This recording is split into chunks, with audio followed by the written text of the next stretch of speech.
What is up, everybody? Welcome to another Thursday night live stream here on Drums and Drams. Good to see all of you this evening. Let me know that you can hear me and see me okay. I think everything should be good. But again, I'm getting back into all this, so I want to make sure I'm good to go here on my end of things. Let me just confirm that the mic is working, and it looks like it is. So, what is up? Tonight we have kind of a fun live stream, kind of a I don't know, not random, but I guess open-ended is the better word for tonight's live stream. I know that a lot of people have been putting out, their best of 2021, whiskey of the year, all this kind of stuff. And I kind of decided basically over the last 5 days, I'm not going to go down that path. I guess this year, I was going to do it, and I think I'm going to save it for 2022. So basically, what I'm saying is this live stream is kind of in lieu of other best of videos. And so that's what we're going to be doing this evening. So I wanted to just let you guys know kind of straight away what it is that this live stream is going to be about. And so it's going to be a lot of discussion. I am going to be tasting some different stuff. I've got, 30, 40 bottles next to me that I'm going to be talking about them. I want to get your opinions on these things. And that's kind of the way the evening is going to go. I'm going to say hey to everybody in chat here in just a second. But I just wanted to say as well, happy holidays to all of you. I know last week's live stream, we had Sarah on. It was very festive and a lot of fun with all those Michter's special releases. And so I just wanted to say again, happy holidays. I hope everybody's able to relax this week.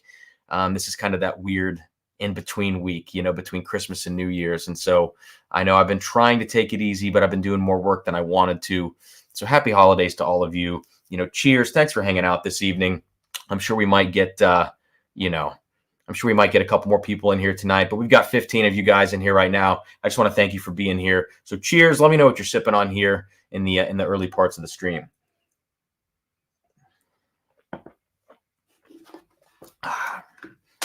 First pour of the night. And I'm sure this bottle is going to come up this evening as we talk about things that I've tasted in 2021, some of my opinions and things like that. But this is a Bulleit single barrel, which was my undoing many months ago, or almost my undoing many months ago on Matt Porter's live stream with his Matt Madness tournament. All right. So if you guys were there, if you remember that, you know that a Bulleit single barrel is my worst enemy. So I've gotten quite familiar with those recently. Let me say hey to some of you in the chat right now. Yeah, cool. I've got my phone. I've got my agenda on here, some things to talk about. So if you see me looking at my phone, I promise I'm not texting on the live stream. All right. Cool. So I see we got Carl and Uta in the house. It's past time for that first pour. Yes, it is. It really is past time for the first pour. And this is my first this evening as well. Cheers to you guys. Good to see you. Aiden, what is up, man? I saw you on the comments of that video I released today. Good to see you. And you're sick again, man. I hope you're doing okay. If it's COVID, which I hope it's not. If it is, at least it seems like this new one is more mild than Delta. Delta was which is what I'm assuming I had. It was kind of that perfect timing. Pain it in the butt. But at least the new one seems like it's a little more mild, if that's what you're dealing with. If not, which I hope it's not, I hope you bombard yourself with vitamin C and feel better soon. What's up, David? Man, I'm ready to drink too. I'm going to go a little easy tonight. I've got my booster shot tomorrow morning at 7:30 a.m. I've got to get that for work. And I have until 11:59 tomorrow night to get it. That's the deadline. So I'm going to get my booster shot in the morning, and I'm figuring I'll be out of commission for like a day or so. So I want to take it a little easy tonight. So drink less, talk more, much to your dismay, probably. Okay, 2 different colds in a month, man. Let's see. We got JG. Fancy Music is back. Yes, I'm going to be changing up that intro and changing up all of the slides and different stuff I use here on the live streams, and some of the stuff in the videos as I get new reviews out. It will change over a bit, but yeah, tonight we had the fancy jazz music again. Happy New Year, Jeff. And let me know if your samples got there. I can't remember if those would have arrived yet or not. Brain is totally fried. Cool, cool, cool. I see Dustin in the house. Welcome back. Miss you, brother. Miss your stream with Trev. So glad to catch this one. That Trev stream, that was some raucous material. Nice one, David. You know, I'm still not a big cigar person. McKenna 10 is great, especially if you have a good barrel. I'm not a cigar person, but I've been watching a bunch of cigar videos recently. I don't know what it is. It's starting to kind of pull me like this, and I'm not going to do it. I'm not going to become a cigar person. I don't need another vice. But I tell you what, it looks like a cool thing. Let's see. Ooh, my focus fell out just a bit. Guys, I figured out my autofocus issue on this camera during live streams, so we're good to go. What's up, Jared? Good to see you, man. Peter got his booster today. No issues. Good. My second shot took about 15 hours before I was like night sweats and all that kind of stuff. So I'm thinking by tomorrow night I might be a little bit of a wreck, but we'll see. Eric Staprofio is saying, cheers from the Ogre Lounge in Milwaukee, Oregon. Not sure what I'm going to drink yet, but it's going to happen. Hell yeah. And you know what? Let me take this opportunity very quickly. I don't know what distribution's like in your area, but I'll talk about this a little later tonight. If you're there, if you like Brown-Forman, Cooper's Craft 100, this is the go-to, at least for me. When I'm traveling, if I need something kind of cheap, hopefully if it's available in that area, Cooper's 100. I see some rum in the chat from Jeff Perkins. Oh, samples delivered next week, Jeff. Sorry, I have my weeks mixed up in who I've shipped to, so I apologize. That's right. Today's Thursday. I don't know what I'm thinking. All right, guys. Young Pei Chang, what is up? Thank you for the super chat. Cheers to all of you. Guys, no giveaway this evening. I should say that up front here as well. But I appreciate the super chat from Young Pei Chang here. And yeah, just appreciate supporting the channel, you know. The new Patreon billing cycle's coming up. I've been getting the Patreon up and running again. I know the channel has looked still a little dead until today, but the Patreon, I've been getting the content back up there. And so I wanted to do that first as I came back because the patrons are paying for that stuff. And then the channel is now kind of off to the races. Speaking of which, shameless plug. First and foremost, please like this video. Do it real easy there. Get some more people in here tonight. And I dropped a video today. I finally dropped the tour of the new studio, the new whiskey room. So if you haven't already, check that out at some point in the near future. Let me know what you think of it. The video took me way longer than it should have because I started getting real anal about the B-roll, which is still only okay. So I put a lot of work in that and for not very much return, maybe. Eric Staprofio, grab the Coopers. Nice. I'm telling you, Cooper's Craft 100 is when I'm out somewhere, when there's a lot of like noise and stuff going on, I need something to cut through that I'm tasting, or else whatever I'm tasting, if it's like 90 proof, 80 proof, it just falls into the background. Maybe that's what you want. For me, I usually need to cut through like the environment that I'm in, and Cooper's 100 has enough flavor and enough proof to do that while also being like a really sweet, easygoing pour. So that's kind of why I do that. Okay, Emily Chambers, glad to see you back. Hoping for new equipment to better support the community. All right, Dustin says the room looks great. Good work. Thank you, guys. All right, so let's get into it this evening. Like I said, I have like a bunch of bottles over here. I'm going to be pulling them. I want to talk about some different kind of categories of whiskey this evening. And like I said, I want to hear from you guys. So as I go through this, let me know what you think of some of the stuff that I'm kind of discussing this evening, whether you agree or disagree. Feel free to disagree and let's have at it. Let's go head to head on this. No, I'm just kidding. But yeah, we're going to talk bourbons. We're going to talk ryes, toasted products, finished whiskeys, disappointments, surprises. Like these are the things that I wanted to discuss again in lieu of sort of a best of 2021 video. I didn't have sort of the structure that Fred Minnick has, or that maybe Jason has, by doing a lot of live streams where I can do like 10 blind pours and figure out in a bracket format what worked. This year in particular, because I just took a break from the channel. So everything tonight is purely sort of opinion based, which is what it is anyways. But it's not like I've taken these things and done blind head to heads with a lot of these pours. So I want you to know that up front. A lot of what I'm going to be doing is going to be off the top of my head, stuff that I've written down as this is how I think, this bourbon stacks up against these other ones, basically. So, all right. Carl, that's pretty crazy. I mean, they're both very similar products. I just think the Cooper's has a little more flavor in it, a little more heft. I've loved the word heft recently. I don't know why. So, all right. So let's get into this here. Let's move these out of here.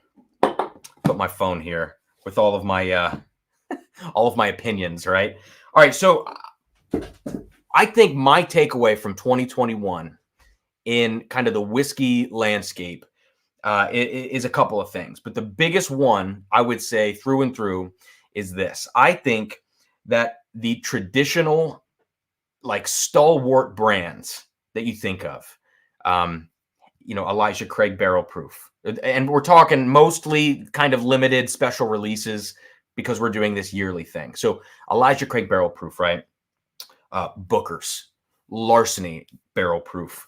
Some of these big brands, I think a lot of them have faltered, like pretty big time, actually. And I've heard so many people this year kind of talk about how there aren't that many whiskeys to choose from when it comes to like thinking of a best of whiskey list or thinking of like really good stuff that's come out this year. Everyone is saying in their own way, like, man, I can't really think of anything to kind of put on a list or something that stands out. And I started thinking, you know what? I think they're right.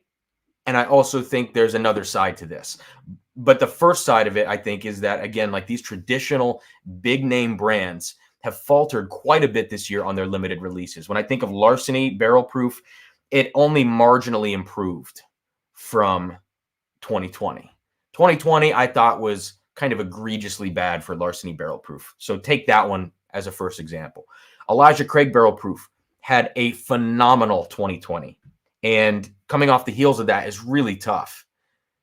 But even so, I have every other batch of Elijah Craig Barrel Proof back to the pirate bottles, right?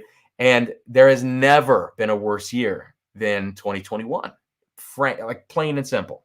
And then when you look at Booker's, to me, Booker's this year and really last year too, it's just fallen off. Now, I think this year was a little bit of a revival for Booker's, but not nearly in the way that we would have hoped. And the same, like I said, for Larceny Barrel Proof. So these big brands have fallen off. But what that's done in 2021, in my opinion, is make room for a lot of craft and smaller distilleries to make a name for themselves kind of in the whiskey world. And so I'm going to highlight tonight a lot of those brands as well, and kind of offer, I don't know, maybe alternatives or tell you where my attention is for some of this stuff too. All right. So that's kind of like a precursor to all of this, is that I just feel like it's been an underwhelming year from a lot of major brands. And I don't know why that is. I have some opinions, but we'll kind of get into that a little bit more. Good evening, Christopher David. Good to see you. Let's see. Aiden says that early times bottled and bond drinks better. Cooper's has, yeah, that's what I would say. And I go for the darker, richer flavor too. I've just gotten into coffee, like very minorly. Sarah got me some pour over supplies and some good stuff for Christmas. So I've been making pour over coffee every morning, and I am definitely a dark roast kind of person. Pressing to keep up with the boom. QC lagging a bit. Yeah. Jay just picked up Cooper's. Yeah, that's a good one. That's definitely a good one. Okay, Aiden. So this brings up a really good point. So let me get a pour going here while we talk about this. Let me first. Let's see. What are we going to start with? Why don't we start with something kind of easy going? Most of this is actually barrel proof that I'm looking at. Let's go with some Elijah Craig Barrel Proof. It's a little lower for 2021. So this is C921. I've done a first look at this on my Patreon, but never or not yet a review video. So let's get into this a little bit here while we talk a little bit of smack about mainstay whiskey brands, I guess, right? So yeah, I bet I bet the same thing, Aiden. It seems like there's probably a reduced stock of older whiskeys at a lot of these companies when it comes to blending them. And I would imagine that's definitely the case. Johnny Drama, good to see you.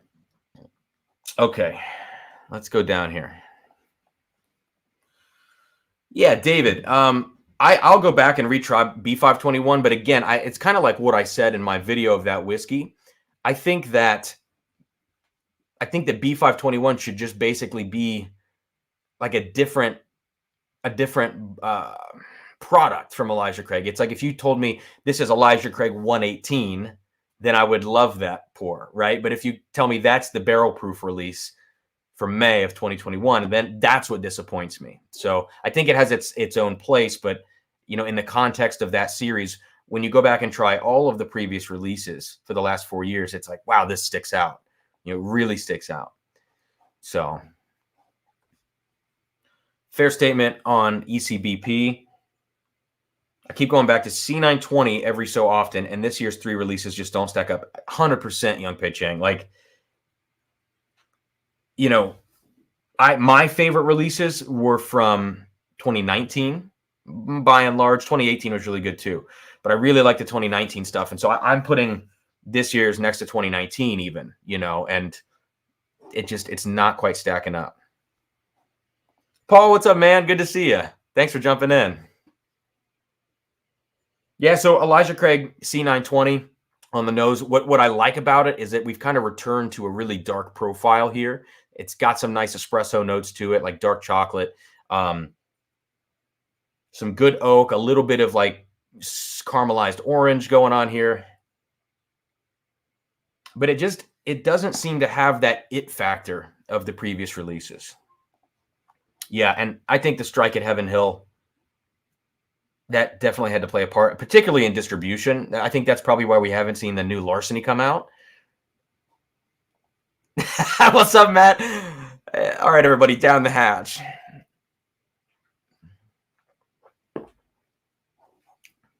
Woo! Sometimes you just swallow it wrong. That's what she said. Woo! That one bit. But, yeah, not quite what it used to be here with the Elijah Craig Barrel Proof. Although definitely improving with C921. This is head and shoulders above B521 for me, at least. So anyways, I don't need to continue harping on that point.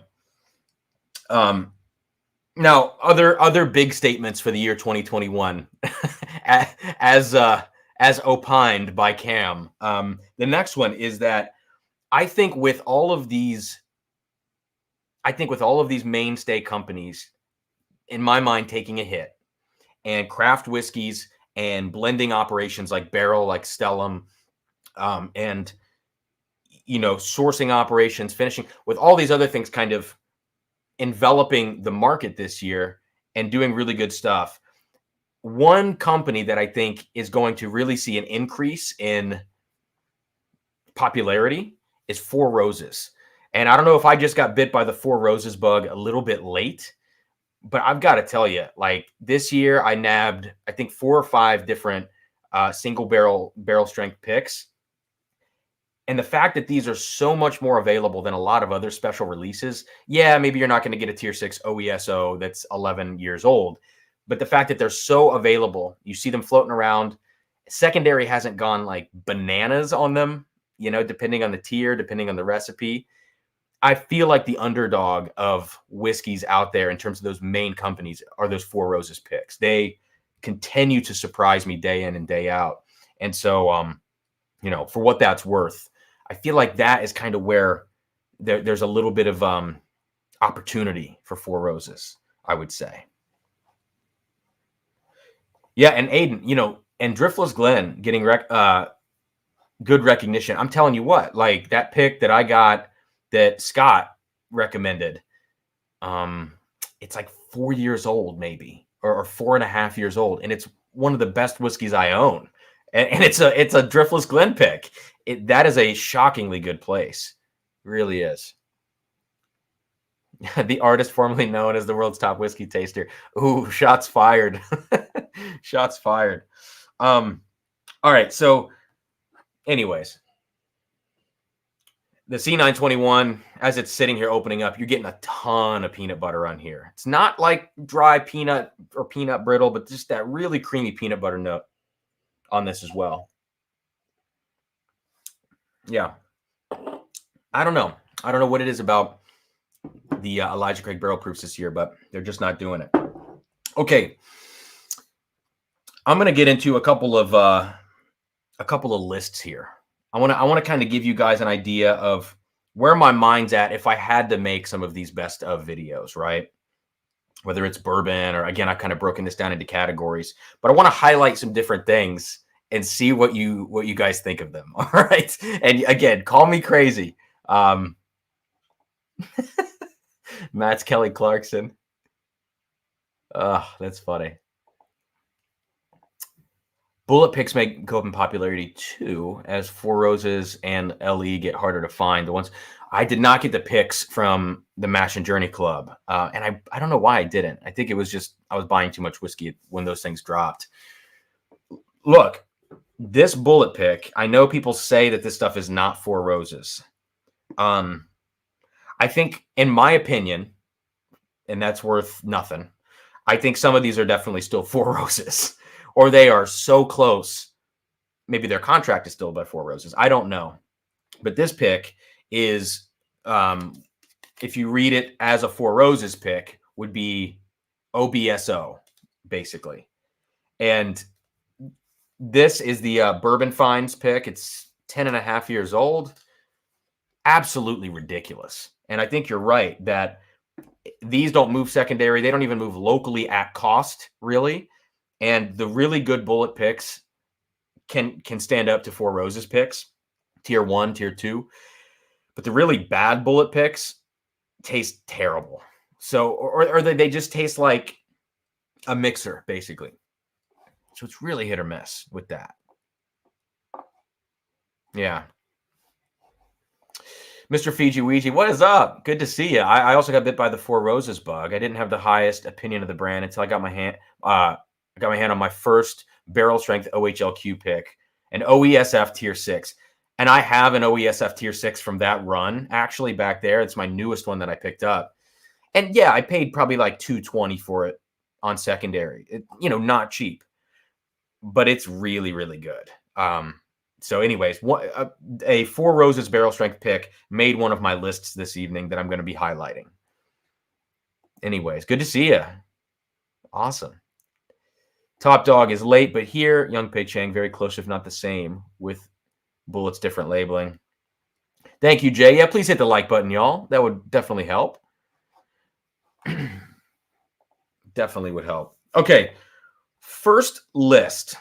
And keep in mind, anything I highlight this evening is stuff that I own a bottle of, not even samples. I own a bottle of it. Even if I paid secondary, I'm going to count that on the list. And it's worth noting up front here, I did not get a Jack Daniel's Coy Hill. I did not get any BTAC. I got no Pappy, no Michter's 20. I'm trying to think of any other like unicorn status. No OFC, and I didn't even get an E.H. Taylor Barrel Proof Batch 10. So my stuff that I'm going to be focusing on, if secondary values are included, would probably only go up to like a $350 secondary value, which is a lot of money. Don't get me wrong. But the bottles themselves are usually between like, $70 to $120 off the shelf. So keep that in mind as I go through this. All right. So I already talked about this, but let me highlight it very quickly so I can check it off my list. My award for best available go-to bourbon for 2021. And I don't think this was new in 2021, but this is my pick for the year, is Cooper's Craft 100. All right. So I just talked about it. I'll reiterate just for a quick second. It's 100 proof here. All right. It's got a ton of really deep, rich Brown-Forman flavors, which is something that I was not into before 2021. I did not like Brown-Forman.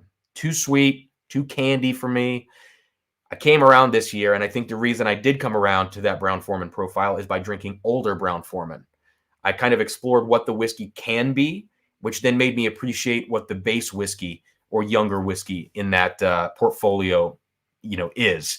And Cooper's Craft 100 to me is the quintessential what I like about Brown-Forman for the age. And Cooper's Craft, to me, if I had a 12-year version of it, I would probably never need another whiskey in my life, you know? So I love this stuff. It's typically $32 off the shelf here in Ohio. It's available almost anywhere if you have the distribution in your area for this one.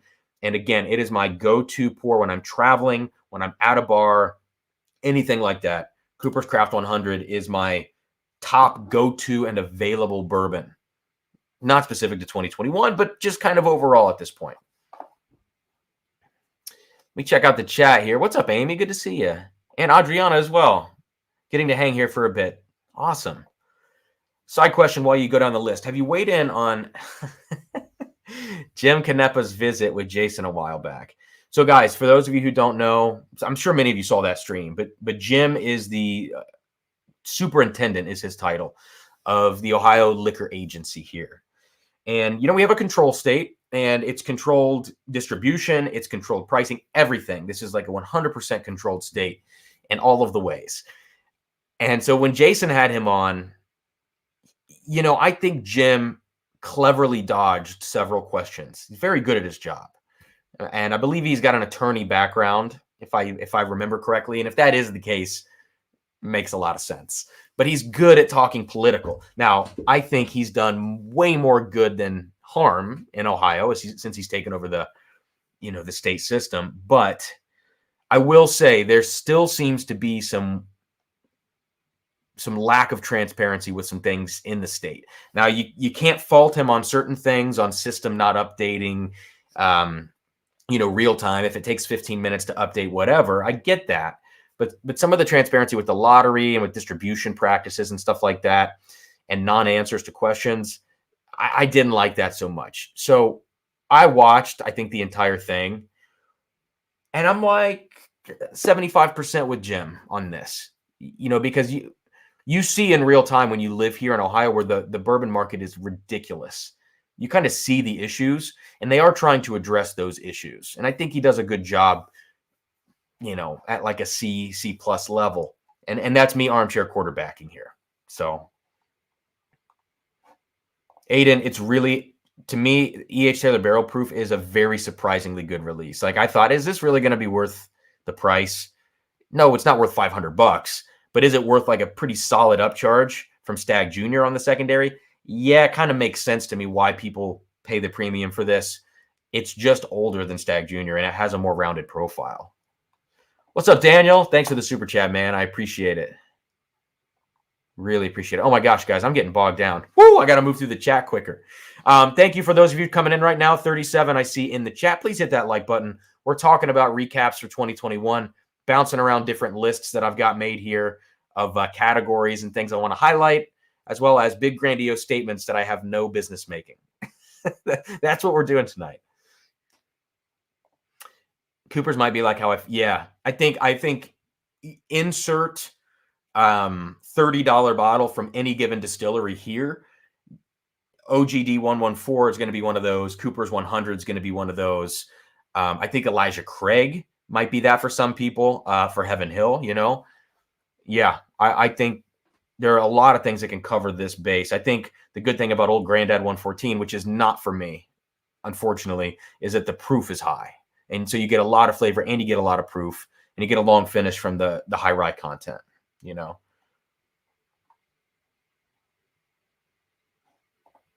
Look at this guy. Look at this guy. Oh, down the hatch.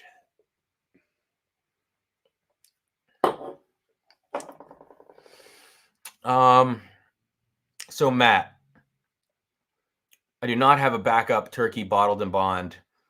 I have to hang on to my backups of the turkey bottled in bond because that's like Sarah and I's, I guess, engagement bottle. It's a very special bottle. So that one has to stay here, unfortunately.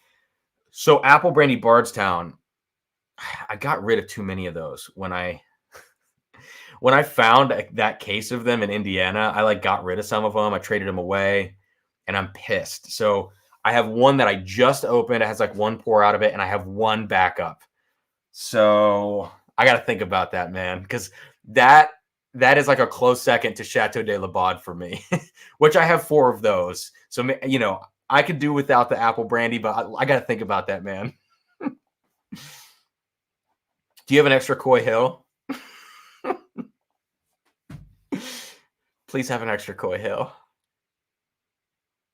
Yeah, there we go, Carl. I know, lack of transparency in government. Yeah, I don't know. David, that is crazy. Well, 17,000, that's a low amount of entries. Now, not for 70 bottles. No.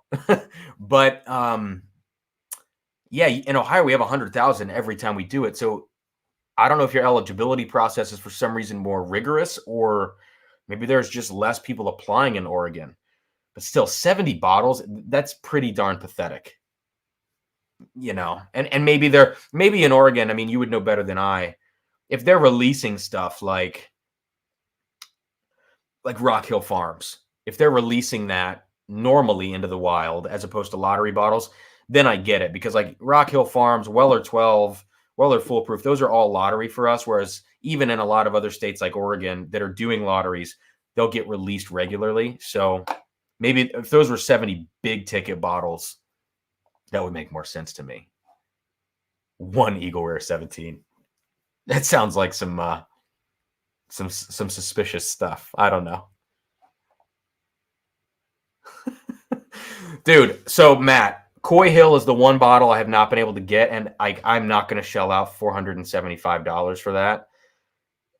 So, like, that's my one unicorn right now.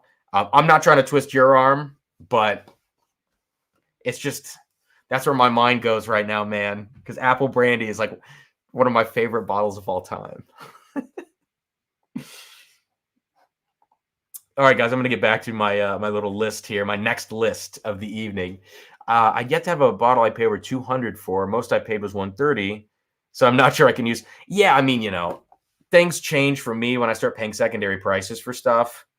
Like, your mental shifts when you are paying that much per bottle. And part of my excuse for myself is the channel, but then the channel went away and I kept buying bottles on secondary. So that wasn't good. All right. Next up, let's talk about some underrated bottles of 2021. All right. And there are a lot of bottles that I could put on this list, and a lot of them that are in other lists tonight. But because they are in these other lists, I decided to leave them out of the underrated category. And I really wanted to highlight 2 bottles here. I might think of a third if I kind of go around the room here. But the 2 that I'm going to grab from here, in my opinion, got a little bit of flack from other YouTubers, other reviewers, and just consumers and people I talk to. And I don't get it, because I think they're pretty awesome bottles. So let me grab them. They're right here.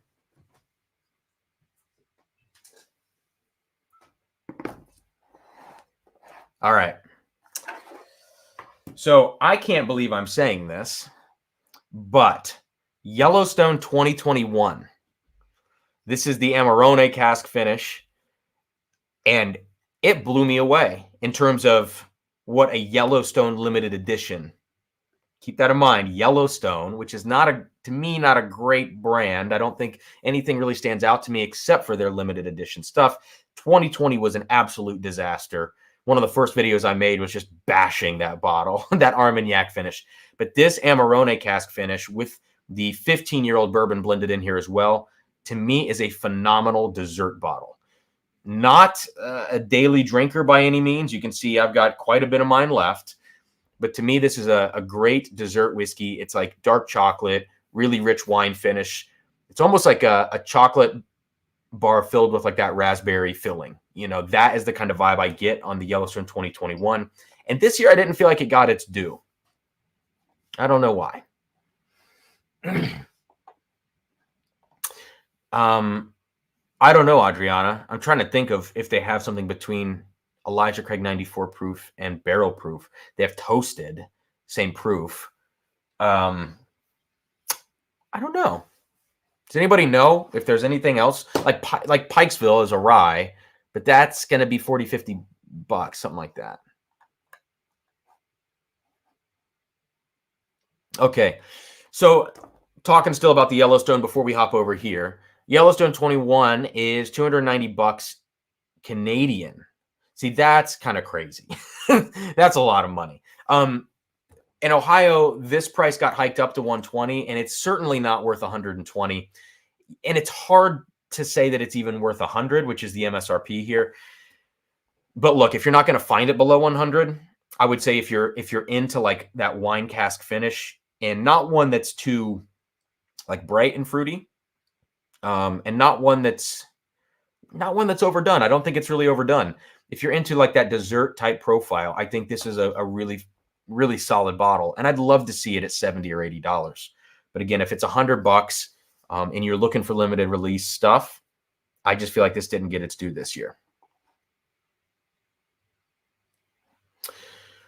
Okay, and next on that list, I actually have a new one of these I need to crack open. And, you know, why not crack it open right now? I don't know if it has it does have a pull tab. The next one I wanted to talk about that is underrated for 2021. If I can get this off. Oh, my goodness. Here we go. Almost. Boom. Is the Woodford, what do they call it? Masters Collection Batch Proof, the 128.3. This was the spring release for 2021. I already had one of these. I think maybe I sold my open one locally or traded it locally because I had a backup and I knew I wanted to refresh it, but I was like, I don't need, 2 bottles of this. So I went ahead and got this second one. Let's open it right now. I'll have a little sip of this, even though it is a fresh crack, because I think this is a great bottle.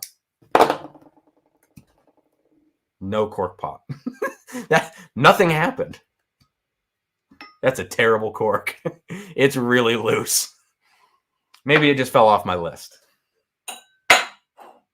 All right. Wow. That's really bad. The cork is like way too small for the neck of the bottle. Yeah, that's funny. Yeah, Young Pei Chang, I see your comment there about the 15-year and the 7-year.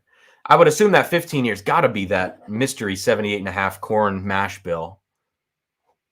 And then the 7-year, did they have their own? Is it their own distillate that would be 7 years? Otherwise, the 7-year would. I think there's a lot of Heaven Hill 7-year floating around. I think Bardstown has some of that. Bardstown Bourbon Company.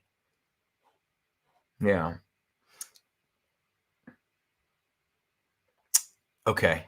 So David was not impressed with Yellowstone LE for the $100 price point. Yes, that's my one complaint about this bottle. But the flavor profile to me this year, if you took away the fact that it was Yellowstone and it had a really bad year last year and you gave it to somebody blind, not up against Russell's 13, up against something reasonable and comparable, I think they would actually enjoy the bottle. Now, MSRP on this is actually higher than Russell's 13, which is funny, but secondary is a different story. All right, so yeah, spring release, 128.3. I've got to say the fall release for this year was a little bit of a miss for me. I need to go back and do a full review of that. I think that was 119.8 proof, but this 128.3 is really, really good stuff. It was like chocolate-covered cherries when I reviewed it.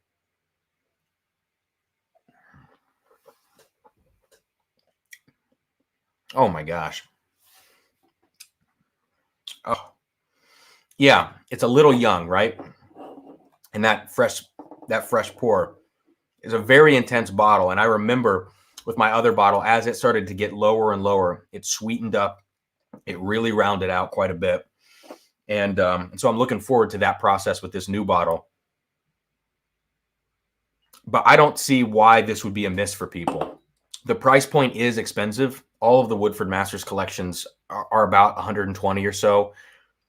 But look, I think this is fantastic whiskey, and it actually differentiates itself very well from the Jack Daniel's special releases and also from like the Old Forester stuff in a way that it's not completely subpar to those. It still has something to offer there, I think.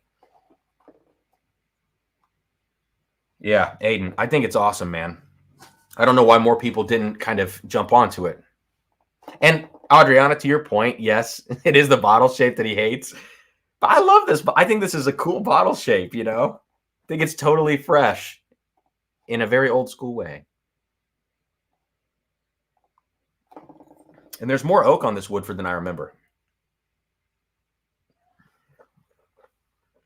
Oh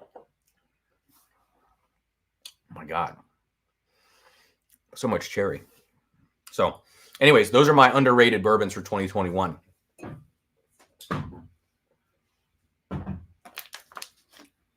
Let me rinse this cup here. We'll kind of get to the next little list. Sugar Kitty, good point. So, sorry, I missed this. In between Elijah Craig 94 proof and barrel proof, Heaven Hill does have the Heaven Hill bottled and bond. I'm not a fan of that 7-year. It's really weirdly like thin and kind of lemony and peanutty. I don't know what's going on there, but I'm not a big fan. But the old 6-year was so good, you know, with the screw top and everything. Yeah, Top Dog. If you can get a pour of this or get a bottle at a reasonable price, absolutely try it. The 119.8, I still need to go back and check out again, though.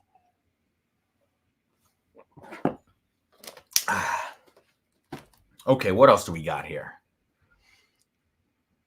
I have so many lists that I've made, so let's pick one. Let's pick the next one, all right? So let's do biggest surprises of 2021. Okay, let's do biggest surprises. I have 3 on here. Let me grab these. I'm looking in front of me. One of them is behind me. Let me grab this bottle.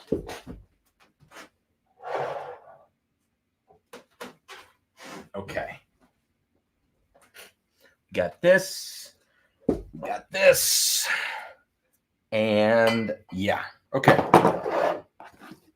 Biggest surprises of 2021.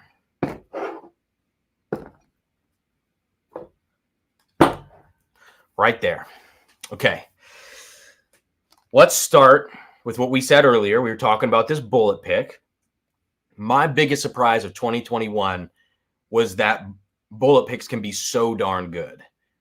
And the first inclination I had towards that was that blind flight that Matt Porter poured for Matt Madness. Matt Porter poured. That was a tongue twister. So that was my first time where I was like, you know, I called Four Roses barrel strength. It was really fantastic.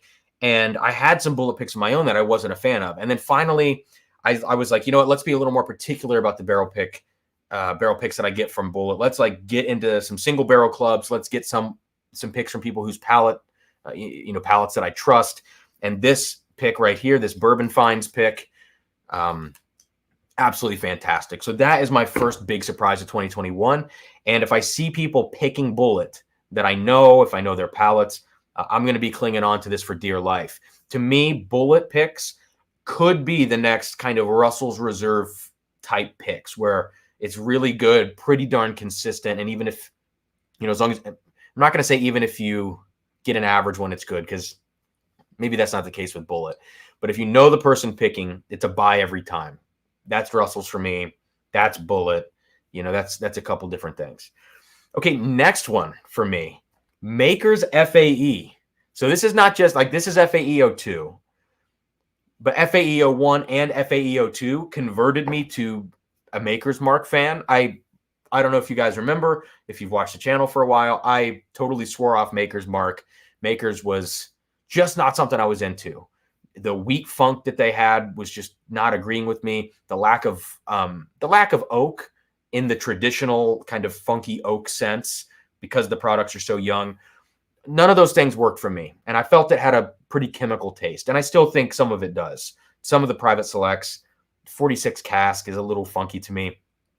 But this wood finishing series, starting with FAE01 and then going to FAE02, have shocked me. And these bottles get pretty damn good distribution. Even here in Ohio, this stuff will actually sit on the shelf for a little while. And $59.99, I think, is MSRP. You cannot go wrong here. I would encourage anyone who, I see a lot of people, I don't like Makers. I'm telling you, I think the FAE series in particular could be that gateway drug to better understand the maker's profile, just like the Cooper's 100 was my gateway drug to the Brown-Forman profile. So that's that. Reasonable price, pretty good limited distribution. Yeah. Finally, this is the tough one for me, but it is a surprise because I do like it, and that's the Blue Note 17 year. Sourced from George Dickel. People say that it hasn't gone through the Lincoln County process. I don't know if that's true or not. I'm assuming that's true because that's what I always hear. A lot of these come in extremely varied proofs. Mine is a high proof pick, 108.5. It still has a little bit of a Dickel vibe to me, but I've got to say the Blue Note 17 is a fantastic whiskey. And even if you don't like the Dickel minerality in there, which is only 10 to 15% of the way in this one as compared to like the 15-year single barrels, even if you don't like that, I think the complexity of this bottle makes up for it. It is so, I could use a lot of curse words. It is that complex. Layers and layers of flavor here. Vanilla, cream, really rich oak. And the last time I tried it with my friend Frank, he pointed out some stuff to me about this that I had not picked up on, and it really gave me a heightened appreciation for it. So I don't want to keep fanboying over this. I haven't had the 9-year picks. I haven't had the Juke Joint or the Crossroads or whatever the other Blue Note offerings are. But here's the thing. If they can make Dickel taste like this, I don't see why, you shouldn't take a chance on some of the Blue Note stuff. So what are these biggest surprises of 2021 right here, okay?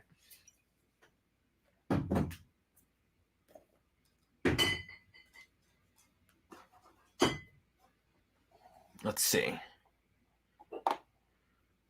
All right. Sorry, I'm going to go off on some tirades tonight. I apologize in advance.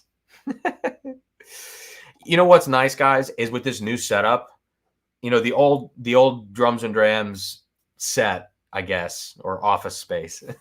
It was like you only saw from here up, and I didn't have anywhere to I couldn't lean forward. I couldn't rest and put my hands down. And I catch myself now. I talk with my hands a lot, but even still, I'll catch myself always leaning forward here. It's kind of nice though. It's nice to not have to just stand up very straight and kind of float in front of a camera. Trevor Kunkel says, sorry I'm late, but happy New Year, man. Happy New Year. So Top Dog gave that Woodford batch proof a try. And not for you. Okay. I tried, I tried. Bullet Picks, Sugar Kitty says, equal 4 rows of single barrel special recipes. Been around for a while like that.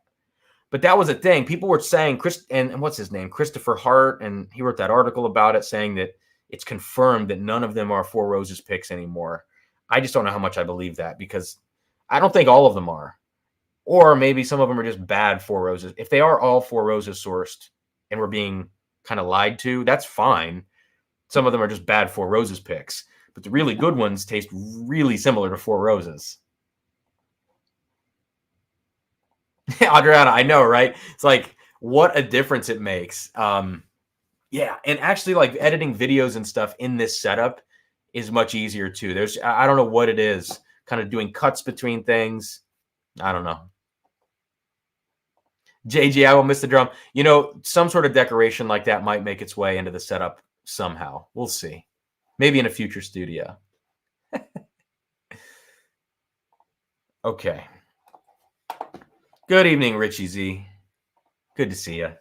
All right, guys. Next up, let's talk about a couple of other kind of bigger topics really quickly before I go back to my lists that I was diving into here. So the last thing I said earlier in the stream was that I think Four Roses is going to get hotter and hotter, those single barrel proof picks. Speaking of specific distilleries, I've got to say, I know we all know this, but I just want to put it out there into the universe. I am now officially tired of people sourcing Barton between 12 and 15 years and putting it out. I'm over it officially. I had a heyday there for a while. I got really hot on the Barton profile, Augusta, had that Buckner's 13-year single barrel cask strength. We've got our Sam Houstons, which I like Sam Houston. Please don't get me wrong. We have Lucky 7, which is presumably sourcing those new 14-year picks from Barton. We have Blue Run, which is presumably sourcing their 13 and 14-year-old stuff from Barton. It's just Calumet Farm, it's getting old. And I like the profile, but we're starting to get into just really bad barrels and really bad blending and stuff that's too tannic and too heavy and oaky, and it's bothering me. So I don't know who I'm talking to at this point, but please, if people are going to source Barton from this point forward, do something different with it. Put it in a French oak barrel for 3 months, or I don't know, blend it with something kind of the same age, not a 2-year product like we see some people taking really old and really young. Like, I wish we could see some more uniqueness now coming from this, because I've got to imagine that the good barrels are pretty picked over. They've probably already been released, and so we're probably getting stuff that might need a little something done with it in a different way. I don't know.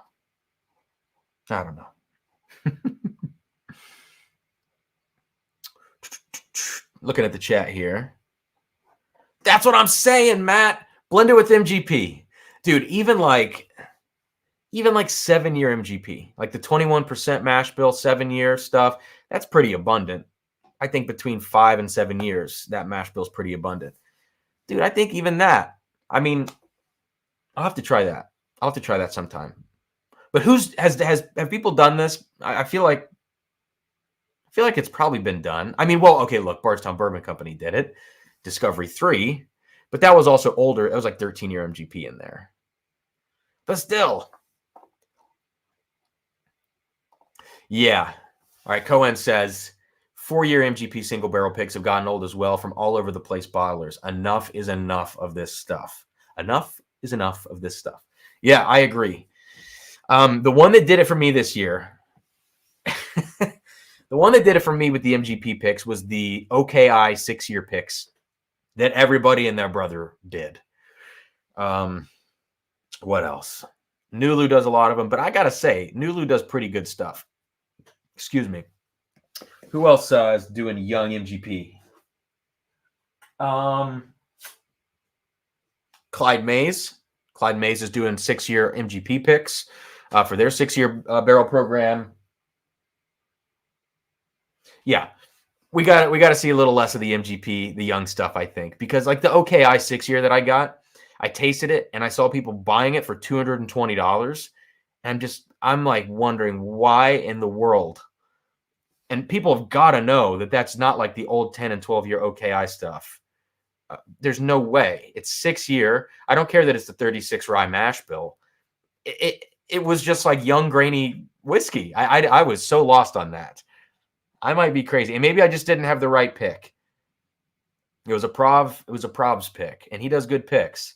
His tendency in MGP young barrels like that is to get something that's really kind of soft on the palate. So maybe that's the problem. I got rid of his Clyde Mays. I got rid of his OKI pick, but like the other stuff he does is phenomenal. It was really weird for me. Yeah. All right, I need to get another pour of something before I continue ranting. So what am I going to drink? Let's do this. Let's do this one next. This whiskey is, I could have put a lot of whiskeys under this category, but I just wanted to really talk about this one in particular, and this is my mixed reaction whiskey. This is one where like every time I come back and sip it, I'm like, oh, I really like it. And then it's like, I don't think it's that good. Wild Turkey Master's Keep 1. This one continues to elude me. I haven't tasted it in a little while, so I'm going to taste it right now. Why do we do that? Why do we pop a cork and then sniff the bottle instead of just pouring it? These are the questions that haunt me. Okay. So it's tough. It's tough to follow last year's 17-year bottled and bond. And that's a whiskey actually I had mixed reactions to as well because it's just so old and so oaky. But yeah, this toasted barrel, I can't remember. It's a blend of, I don't, is it 8 to 12 year? It's something like that. It's on the box back there. But it's not like the oldest whiskey in the world. And then it's finished in a toasted barrel, which is not a normal thing for wild turkey. So yeah, I continue having mixed reactions to this. Like I said, there's a lot of whiskeys I could put in this umbrella. Some of them I'll probably talk about in other categories tonight as well. But let's check this one out real quick. Let's see. Oh, it's coming. Oh, it's coming. That's at the bottom of the list on my phone. Oh, Matt Porter with America. Nice. All right. All right, David. Thanks, man. Good to see you. I know Lifetime Whiskey is going to go on soon, so I totally understand if we see a fall off at 9. But thank you guys, those of you who have been hanging out so far. Thanks for being here with me tonight as I get the channel back up and running. Please hit that like button if you do go. If you're still here, whatever the case may be, please hit that like button. Let's get some more people hanging out this evening. And yeah, check out the new studio tour video. I'm going to have a review dropping in the next couple of days. I really want to have 2 of them out in the next 2 days. I just don't know how realistic that's going to be because getting this booster shot in the morning might just totally knock me out. But the plan is to record my Midwinter Night's Dram review tomorrow early, edit the thing, release it, and also record a straight through unedited review of the Peerless, or not Peerless Double Oaked, Barrel New Year 2022 batch, because I want to release that on New Year's Day if I can. So that's the plan for the reviews finally coming out of the channel.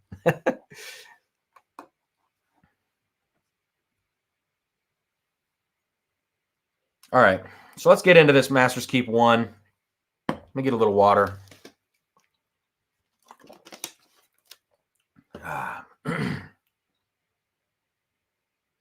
Yeah.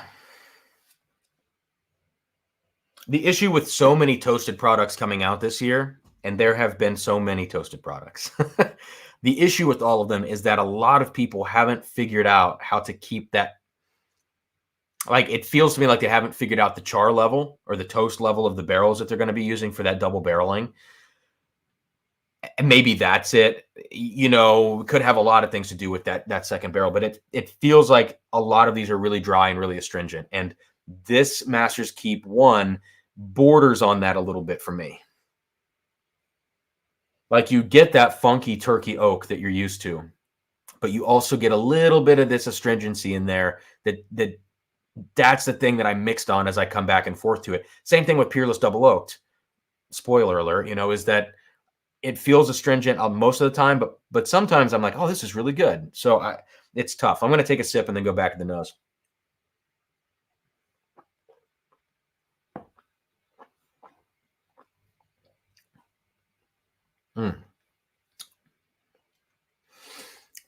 Wow. I mean, this whiskey on the palate is so much spicier. I think other people have said this too. So much spicier than on the nose. Wow. It's just like chilies. It's got that like chili pepper spice, but in terms of the heat level, the spice level, if that makes sense. But in terms of the flavors of the spice, it has the flavors of just like a delicious pie crust with whipped cream on it. So you get a couple of different things here. Now, a lot of people talk about butterscotch in this pour. I guess I get that, but it's not like when I think butterscotch, I think old school Dusties. I think like National Distiller stuff.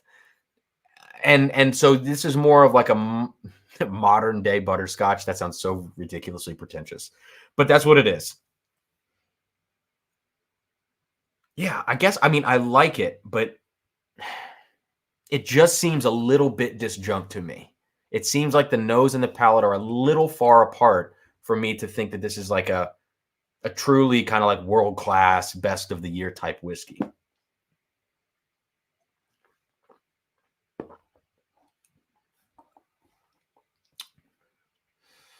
And this is definitely a drier whiskey too. That second barrel, it pulls the moisture out of your mouth immediately. And you kind of just feel a little dry at the end of it. So yeah, I don't need to harp on it, but the point is, this is kind of my number one mixed reaction whiskey of 2021. I think Fred Minnick loved this, if I remember. Some others were same as me, a little lukewarm, but I'm going to keep exploring this thing. And I haven't gotten too far into the bottle, so it could be like an Elijah Craig toasted barrel situation where continuing to get air in this thing after 6 months, after 9 months, really helps it out. It's the beauty of a whiskey for sure, but I also think that you don't want to have to wait necessarily. You want to know when you open the bottle if the whiskey is going to be really good or not. And we'll see. We'll see how this does with time. Have you guys in the chat, have you guys tried the Master's Keep one? Like, what do you think about it if you have?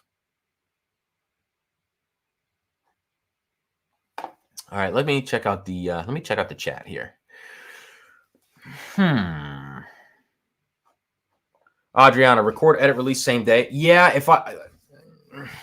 I think I can do it. But I'm going to have to record that. See, I don't want to drink whiskey at 9 a.m. Like, there's nothing I want to do less than that. Some people, like, on their days off, like, it'll be a Saturday or Sunday. They're like, oh, waking up having waffles and, like, something that would go good with breakfast. Like, for me, that would be like a Nulu toasted rye. It just tastes like breakfast.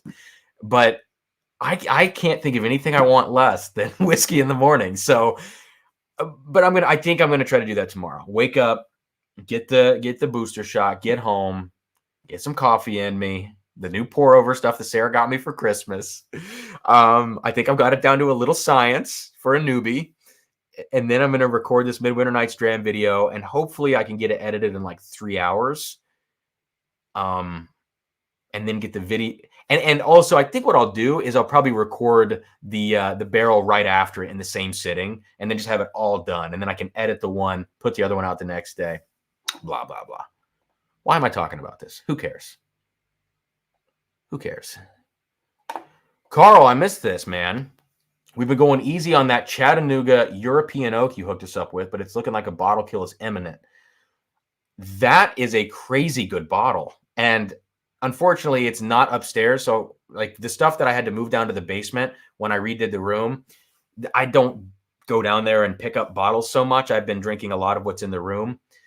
That's a fantastic bottle. God, I might have to try that soon.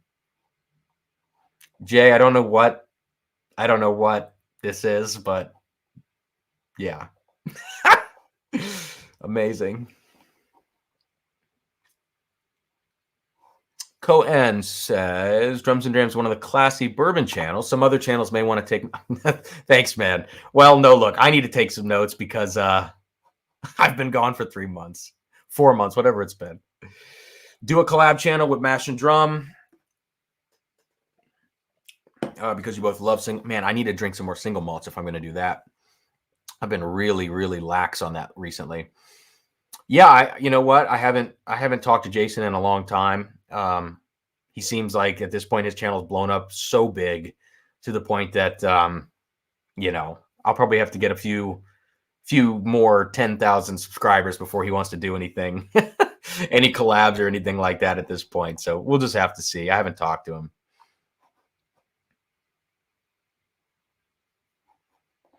Mr. Fiji Ouija says, if you like pour over, make sure you check out Boston Stoker Coffee Bar on Neil. Their pour over is amazing. Okay, I'll have to check it out. I don't know, like, the proper, like, I haven't been watching coffee videos or anything like that online. So I don't know what the culture's like. I'm sure it seems like a very vast culture, But I don't know if it's common to do kind of like side by sides with stuff like this, but I've been brewing myself a coffee and then Sarah a coffee in the morning, and I'll either use like the same beans with a slightly different, grind, or, kind of changing the elements here and there, or, different beans, same grind, kind of see what that's like. It's been interesting to do those side by sides. It's a little more laborsome to try to do that, but it's kind of like bourbon, where I feel like the best way to learn is to side by side it and take notes. but maybe that's just the bourbon person in me. Maybe that's not what the coffee, like, culture would do. I don't know, but I'm trying to like the tasting and smelling is so different than bourbon for me because the notes are more compact in a lot of ways, or they're just in a different base layer. Whereas bourbon is like a different caramel base. Coffee is just a different coffee base. I don't know. James Hoffman channel does side by side. Okay, I'm going to write that down actually. Make a little note on my phone. I'm going to check that out. Okay, cool. Classical coffee music concert, coffee cantata. That's the new channel, right? All right, that was my last sip of the Master's Keep 1. It definitely got easier to drink there at the end once my palate acclimated to all of that spice. Still mixed on that.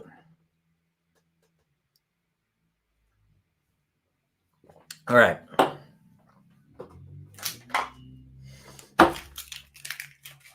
What else? Let's check out the chat before we keep going. Oh, I can't put that on the screen. Adriana has Wild Turkey 1, but it's the fanciest, most expensive bottle. Oh, we're waiting to open it for when my niece is born in May. That's awesome. Yeah. Very cool. All right. Are you guys doing New Year's resolutions? You guys do that stuff? It is almost the day to do that. I've never done a New Year's resolution in my life, but I'm going to do it this year for whatever reason.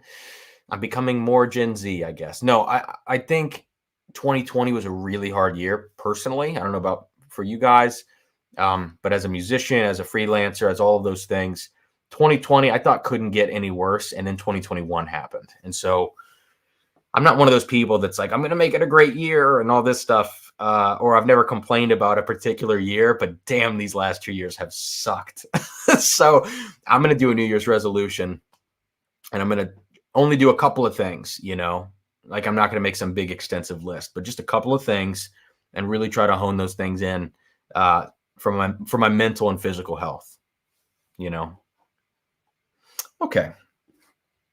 Next list. Let's see. What are we going to do? Okay. All right. Let's do a pretty big list here. And we'll actually, you know what? Let's wait one more list before this bigger one happens. And at the end of this, yes, I'm going to announce my favorite bourbon of 2021 and my favorite rye. I will talk about that at the end of tonight's stream. I'm leaving it to the end. Sorry. But because we just did Wild Turkey Masters Keep 1, I want to make a quick little detour and talk about my best toasted products of 2021. All right. Now, there were so many toasted products in 2021 that it really comes down to what your preference is. I'm going to pick 3 things to put in my best toasted products. So let me grab these very quickly. Most of them are here. One of them I think is on the shelf, maybe 2 on the shelf behind me. Okay. 1. Let me grab 2 and 3.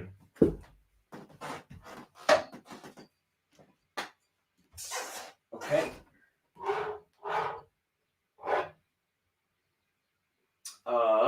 Here it is. Cool.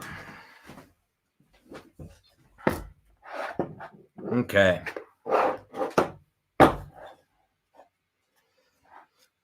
There we go. So 2 of these are decorated. One of them is not, from the Christmas decorations behind me, and only one has eyeballs. So, it is what it is here, right? But let's talk about this.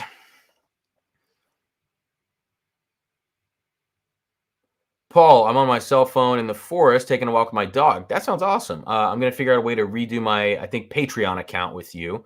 I've missed you so much. Thanks, man. Paul, I gotta send you some stuff, man. We gotta get a little exchange going again, get you some samples or something like that.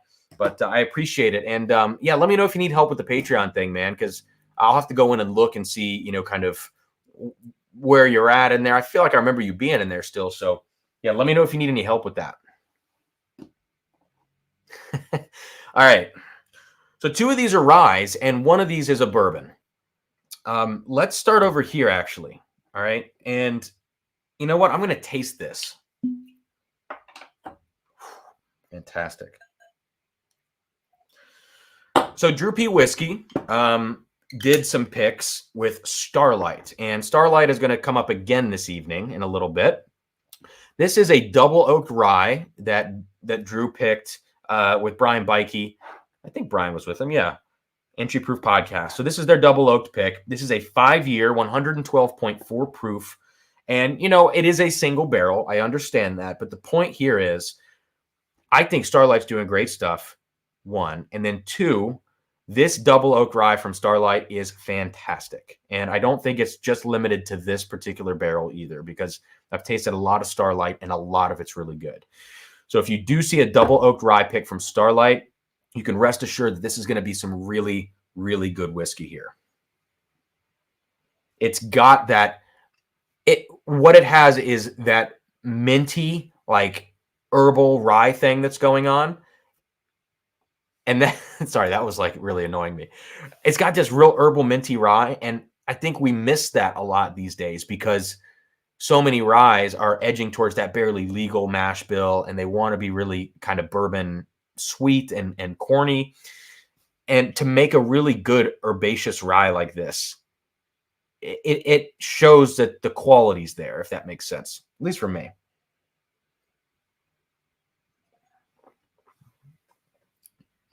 Oh my gosh. That is so good. That is so good. I mean, this is like, this could be like a rye of the year for me. It's no frills, you know, it's not like, I don't know, it's not like a Kentucky Owl Rye type thing. Is that frills? I don't know, but it's really good. All right. Next up, the next rye on the list of best toasted products for 2021 is one that I've just recently come around to over the last 2 weeks. And that's the Michter's Toasted Barrel Rye. I did my Michter's Madness live stream last week. Holy crap. This thing in different contexts is a chameleon. So sometimes it tastes really weird and funky to me. And sometimes it tastes like one of the best darn whiskeys that I own. But more often than not, it's good. And so this is going to make that list 100%.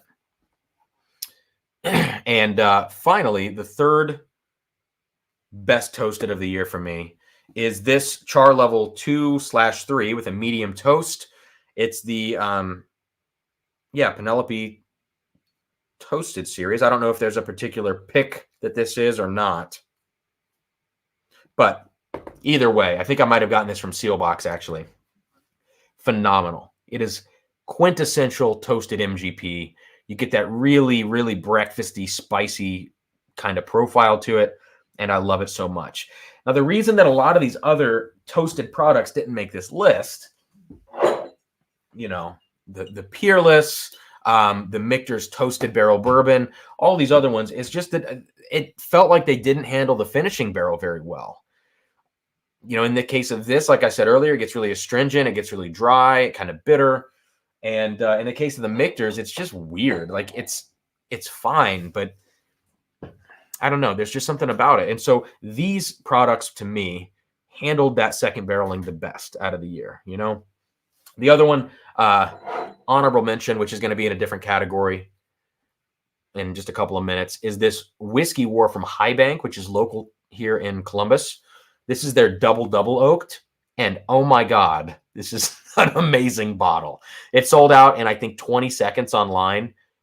Phenomenal whiskey. So good. $110, worth every bit of it. And look at the color. I mean, this stuff is like, it's really good. Okay, enough fanboying here.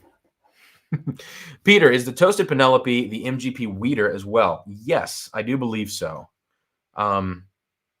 Yeah, 4-grain custom barrel. Yeah, so it is 4-grain. I don't think that on these picks, I don't know that they blend different things like they do in the like the regular picks when they have people blend the different mash bills.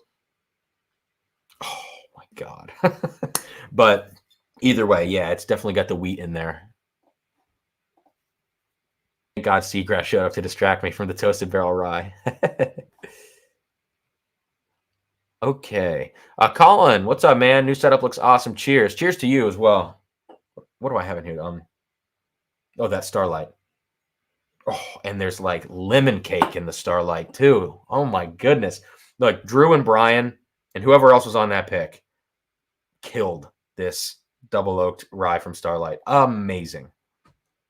Paul says, I have a bottle set aside. Oh man, you do not owe me a Weller 12. That is like a wish list thing. You do not owe me a Weller 12, Paul. Please. Oh my goodness. Richie, I'm with you, man. Yeah, Carl. Part of the reason the channel went away as well was to get my mind right and to get priorities straight. And I haven't fully succeeded in that, but I'm working on it, and I'm making really good progress. But I think setting really clear goals now is going to be the next step, to kind of getting out of this. Actionable, achievable goals.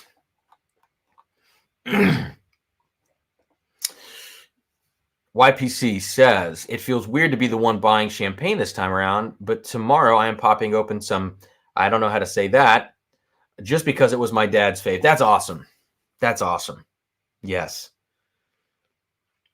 We're not big champagne people here, but also I don't know that we've ever had like really killer champagne. I maybe like it a little more than Sarah. Sarah's just not into anything like that, but I'm sure that's going to be awesome, man.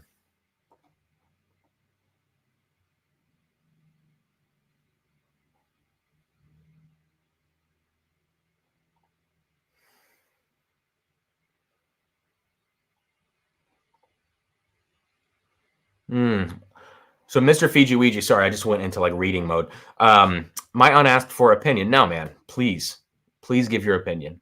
Resolutions that are achievement oriented aren't very helpful. You can fall behind. Right. I agree with that. Abstract goals, you're more likely to stick with, even fall off track. That feels like, are you so anyway, for me, I agree with some of this, right? Yeah, my kind of New Year's resolutions / goals have nothing to do with the channel's numbers, In fact, it doesn't have a lot to do with the channel in general, because as long as you're happy and doing the best work you can in the given moment, I think, to me, that doesn't matter whether it's 1 or 3 or 5 videos a week, whatever it is. If I'm happy in my regular life, Drums and Drams is going to be great, and I'm going to be happy with it regardless. And then I think like my enthusiasm, if it's there from my regular life, will come through in Drums and Drams, and that that'll attract subscribers and video likes and stuff like that. So I agree with this. Oh, it's all good. It's all good. But yeah, so abstract goals, I think there's positives and negatives to it. Mine are going to be really kind of like actionable, like, do this X amount of times per week. But there's also a part of that where if you don't achieve it in like the first 3 weeks or something, that you immediately like get discouraged. So I'm trying to be very careful about how I do it, but having grace throughout the process, I think with any goal, is the most important thing for me, at least. If I fall off, if I screw up, not saying, burn it all down, it's fine, I'm done. That's tough for me. All right. Let's see. Peter likes the Lock, Stock, and Barrel 18. I've never had any of the Lock, Stock, and Barrels. So, okay, that might be worth a high price point, those things. Okay, guys, so those are my favorite toasteds. Now, let's do a big list now. I have bottles everywhere. I'm so sorry if you hear all this clinking. All right, what's the next one? It's a big one. Okay. Favorite finished products. I have a lot of these because everybody's finishing everything now. Just like everybody's putting everything in a toasted barrel now. And everybody's picking for your MGP. Okay, best finished products. So let me grab my ryes first. Let me do my favorite finished ryes of the year.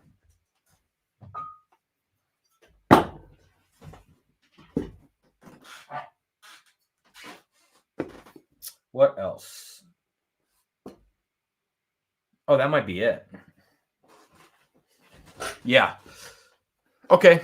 So let's start with these. Finished Rise of the Year. I forgot one bottle downstairs. It's a finished bourbon, but that's okay. All right. First and foremost, Midwinter Night's Dram. I just love this. I did not expect to love this bottle as much as I do. It's like heavily, heavily finished, but it's okay. And that to me is the sign of a really good finished rye. You kind of have to overfinish them because they can really handle that finishing barrel so well because of their spice. And then when you do kind of overfinish them, it still needs to maintain some of that spice. And you need to be able to discern the layers of what's going on there. I think that makes a really good finished whiskey. This thing, I've been sharing it. It's so good. I don't have anything else to say about it. And so I'm going to record this review tomorrow. So spoiler alert. And then the other one, which is not something that the flavor profile, it's not that I love the flavor profile of this, but it's that this is a really well-constructed whiskey, even though it's not quite for me. That's the Barrel Seagrass. And I know a lot of people love this one. Yeah. Oh my goodness. What a crazy bottle. It is just full of pear and apricot and tropical fruits and coconut, along with rye spice and all that kind of stuff. This thing is amazing. But again, it's just a little bit off the beaten path for me personally, but I've got to put it up here because it's just objectively so good.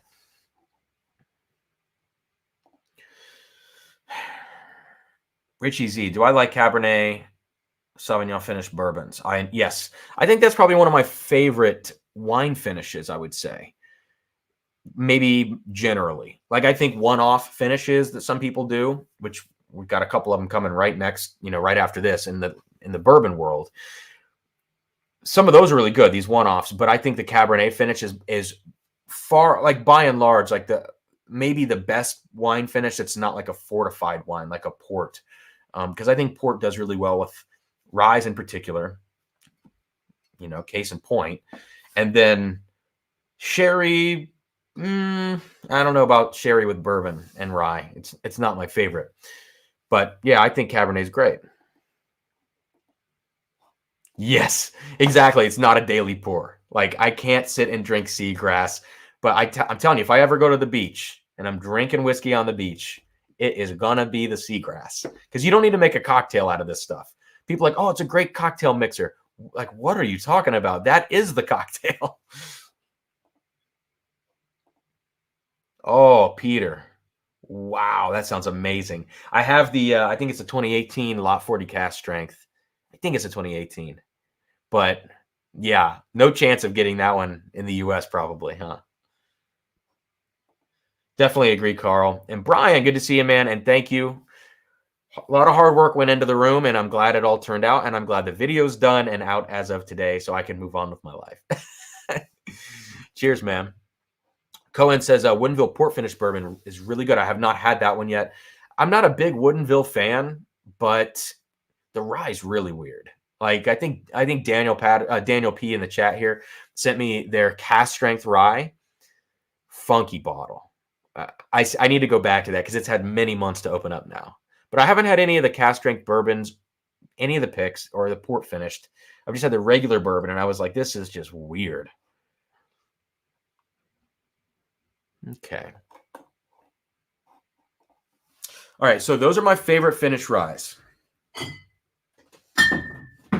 Jeez.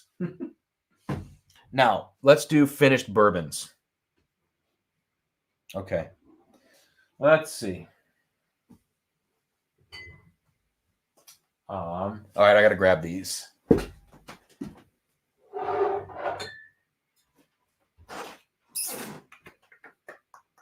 Where is it? There we go.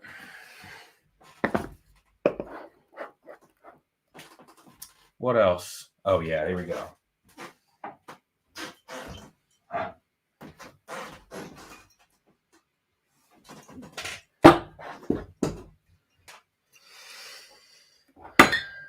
Oh, goodness. I'm going to break something. I'm telling you.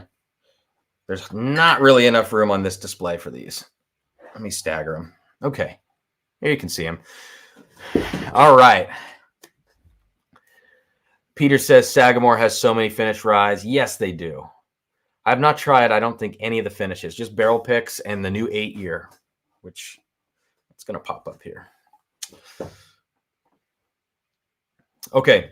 Finished bourbons. Now, this represents a very diverse list here. As we know, everybody's finishing bourbons now. My favorite finished bourbon of all time is Chateau de la Baude. There's just something about that Armagnac finish that just does it for me. Now, this kind of smattering of things is missing one bottle, which I left in the basement by accident, which is the Chattanooga Port Cask finish. Definitely a non-traditional type bottle because Chattanooga makes it. Everything they make is pretty non-traditional, but incredible representation of what a port finish bourbon can be, especially coming from a craft distillery. Phenomenal bottle. So I wanted to call that out first because I did forget it. So let's go ahead and start. I don't know. Let's start over here. Okay. So this, I believe, was released in 2021. Yeah. I think earlier this year, I think in February. So this was released by the Rural Inn. Got the sticker here. And that is a shop in Kentucky, Indiana. So close to Indianapolis. They have this Nulu honey finished single barrel. Now, I don't know if you can see how unbelievably dark this bottle is. Like, let me see. It almost looks completely opaque. It's incredible how dark this stuff is. It is a 4-year, 1-month MGP bourbon, which I love to crap on. We all do. With a honey finish of 73 days. Amazing. So good. And all the other Nulu honey finished stuff and all the other Good Times honey finished and all this other stuff that I have, which I have a lot of honey finished now because after trying this bottle, I tried to find backups of something that could substitute for this. Nothing exists. Nothing is quite like this. I don't know what they did with this. It's amazing. So I ended up thankfully finding 2 more of these. I have 2 backups in my basement. And that's going to have to do it because, you know, these things trade for a very high value, unfortunately. But it's amazing. All that to say, I think Nulu does a fantastic job finishing. This is not the only finished product I've had, but I keep hearing from others as well that the new stuff, the experimental series, the podcast like that Peach Brandy, I think Nulu's doing really good stuff. Cohen, I don't own any 4-gate. I have one sample from my buddy Daniel that I'm going to review. So I don't want to, like, I haven't sat with it. I only have 2 ounces of it. And so I got to save it for when I do the review, but I just don't own any 4-gate. And Bardstown for this year, no, I don't think any of it makes my list, unfortunately. Not a big fan of what Bardstown's been doing recently. So, and I want to talk about that too. Lots I want to talk about. I don't want to go on all night, but thank you for the 43 of you still here. Thank you so much for hanging. I really appreciate it. And let me know what you think as well as we keep going here. We're not going to go into the cigar blend next. Let's talk now. Again, another Starlight pick makes the list.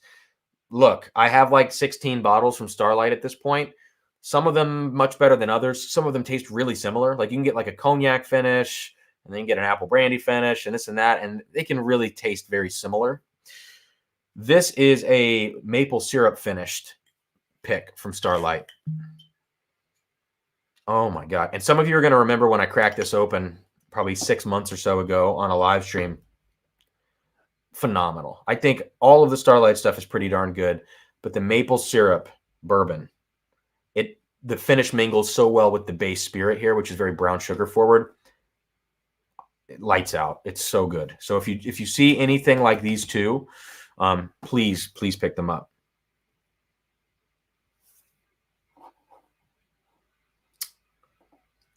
People loving the Disco 6 from this year. Yeah, no, okay. Discovery 6 is good. That's not a finished bourbon, though, for this category. And I don't think Discovery 6 is good enough to make my bourbon of the year list.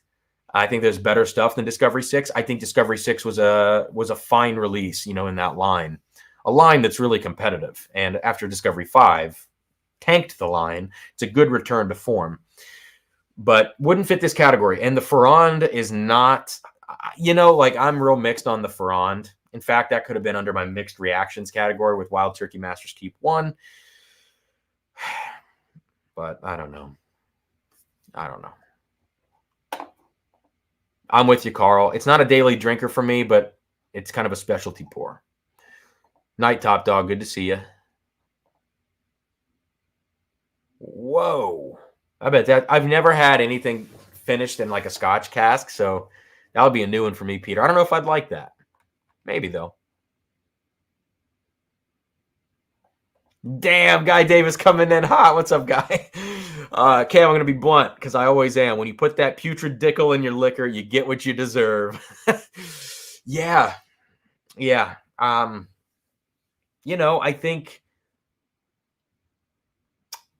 I think a lot of like whiskey tube people and a lot of nerds that hang out, not that you guys are nerds, we're all nerds, right? We're all whiskey nerds here. I think a lot of us get so sensitive to that dickle note because we've identified it. We've been beat over the head with the fact that most people don't like it. And I think a lot of us have pressure on ourselves. Like, I'm not supposed to like things that taste like dickle, and then you get really sensitive to it.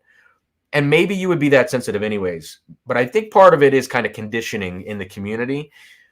And maybe the people that tasted that at Bardstown when they did the blind tastings and everybody makes their own blend in the company and then they all do the blind and they find the one. Maybe they're not as much of whiskey nerds as we are. I say that with the biggest grain of salt ever. Please take that with a grain of salt. But maybe they weren't as sensitive to that note. I don't know. But like Discovery 5, when I come back to it, I'm like, I don't know how this got out the door and onto the production line. It's suspect. Very suspect. Except in Discovery 6, it works. I still don't think Discovery 6 is, to the standard of what the Discovery line has set for itself. Let's say that. Not what we put on it, but what it set for itself over the first 4 releases. I think Discovery 6 is still short on that, but it definitely worked in there, Yeah, we are definitely nerds, right? What batch is the cigar blend? All right, let's get to that. Well, it's batch 58. This is Darth Vader batch. We'll get to that in a second.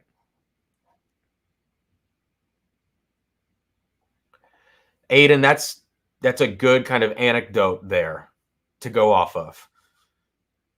To know that you didn't like it even before you knew that there was the hate. That's good. That's all of us, Paul. We're damned hipster whiskey dudes. What's up? Oh man, it means a lot. It's good to be back. It's good to be back. All right. Third of the 4 here for the finished bourbons, Penelope Rosé cask. I know, I raved about this when it came out. This is batch 2. I freaking love the glass topper. I don't know why. It's so hard to get out. I mean, I can't even get it out, actually. So uneventful when it comes out, too. America. But what a crazy bourbon. That wheated mash bill, or that 4-grain mash bill, and that rosé finish. It's sour, it's tart, it's light and fruity. Vanilla cream. Oh, my God. Just killer. This is one, like, some people don't like it at all. I completely understand. I am a sucker for this Penelope Rosé. If anybody wants to get me a belated Christmas gift, Penelope Rosé. That's the one.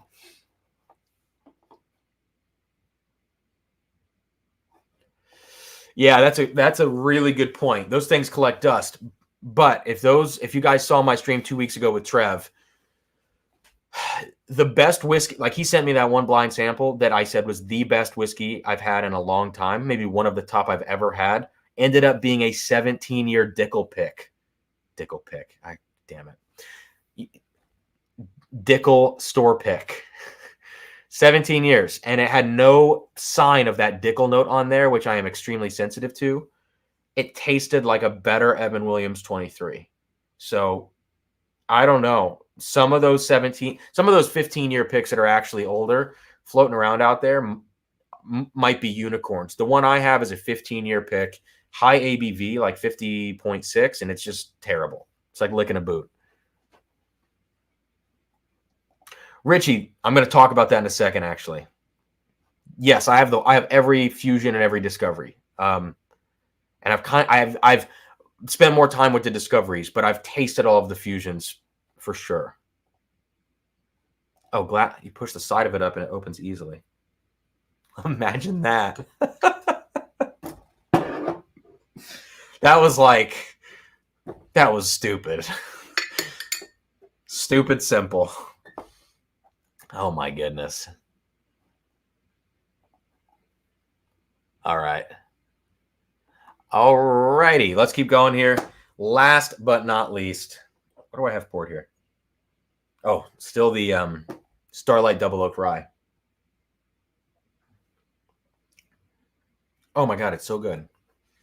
Have any of you had a Starlight Double Oak Rye barrel strength? If you haven't and you ever see one, buy it immediately.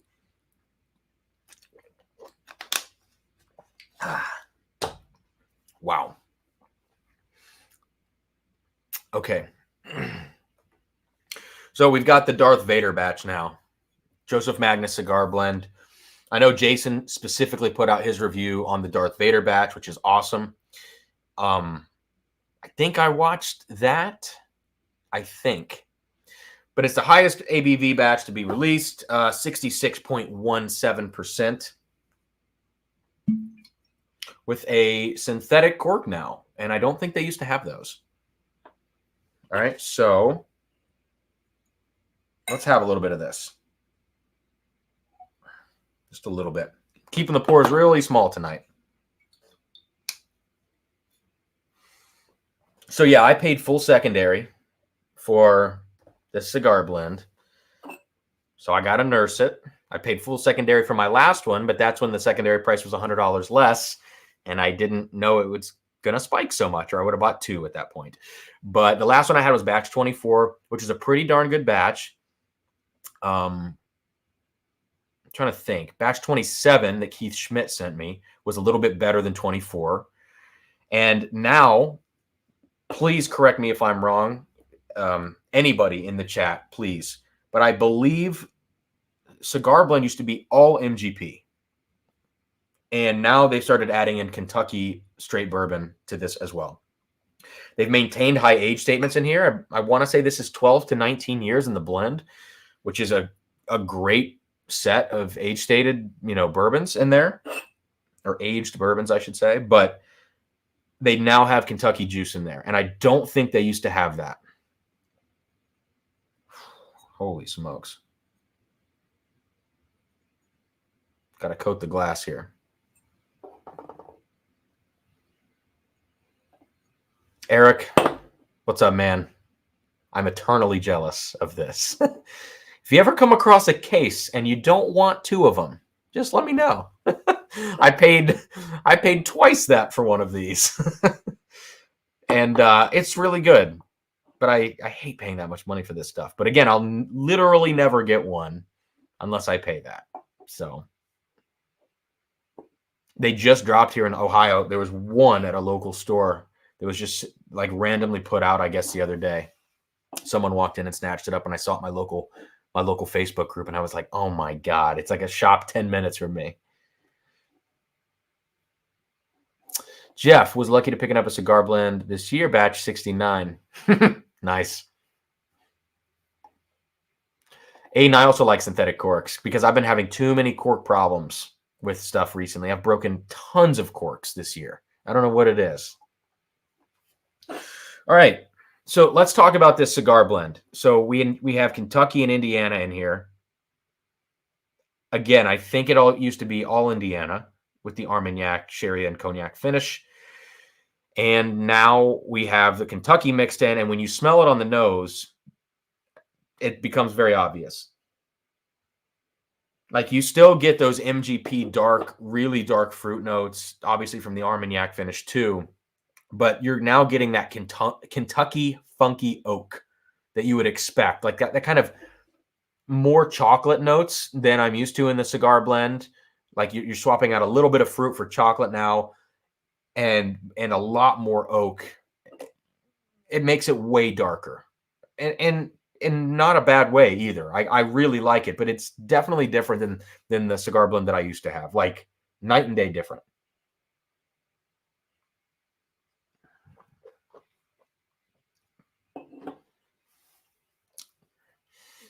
And I got to say this, some airtime in this bottle has done wonders, because when I cracked this thing open, it was like drinking fire. And it's only 132.34 proof. Yeah, 132.34 proof. It was like liquid fire and very hard to drink. I had to add water to it. Oh my God. But now it is definitely rounded itself out just enough to be at that upper limit of intensity, that I really like. It's insane. It is like, it is chocolate covered dates, I guess, or yeah, I don't know. It's just all dark, rich fruit, tons of dark chocolate, lots of oak. It's just what you want a whiskey to taste like, It's like this is maybe the quintessential whiskey profile, and yeah, I would say it's my favorite finished bourbon of the year, even though it's not really that obtainable.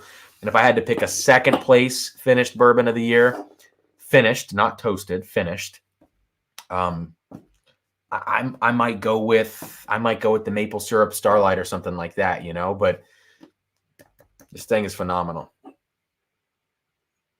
I think I have some other wine finish stuff too, but yeah, I don't know. Some of it is from 2020, so I can't really put it on the list. All right, so that's that.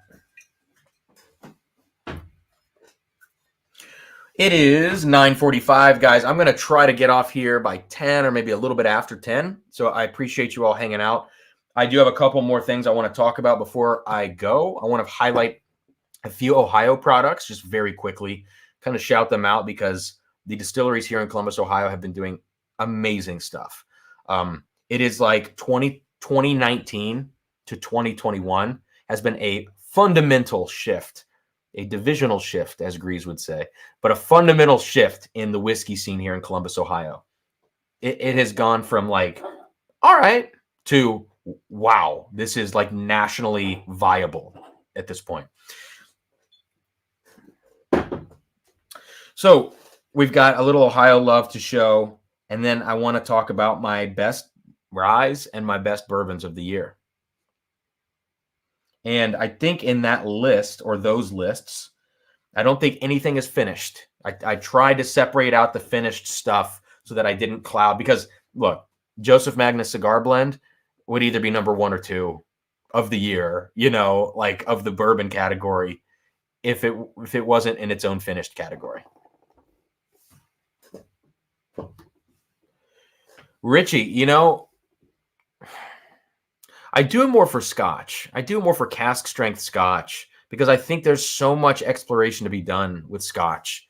I think that the slower maturation, I don't know the science behind it, but I think the slower maturation, it feels like things develop more in those Scotches and they layer on top of each other. And so I feel like when I put the water in and I start breaking things apart in the whiskey and releasing these new flavors in the Scotch, drop by drop, I feel like there's so much more to do there, and you don't lose mouthfeel. This is something that my buddy Frank taught me, that I've been picking up on so much now, is that you don't lose mouthfeel in Scotch the same way you lose it in bourbons, ryes, and other American whiskeys when you add water.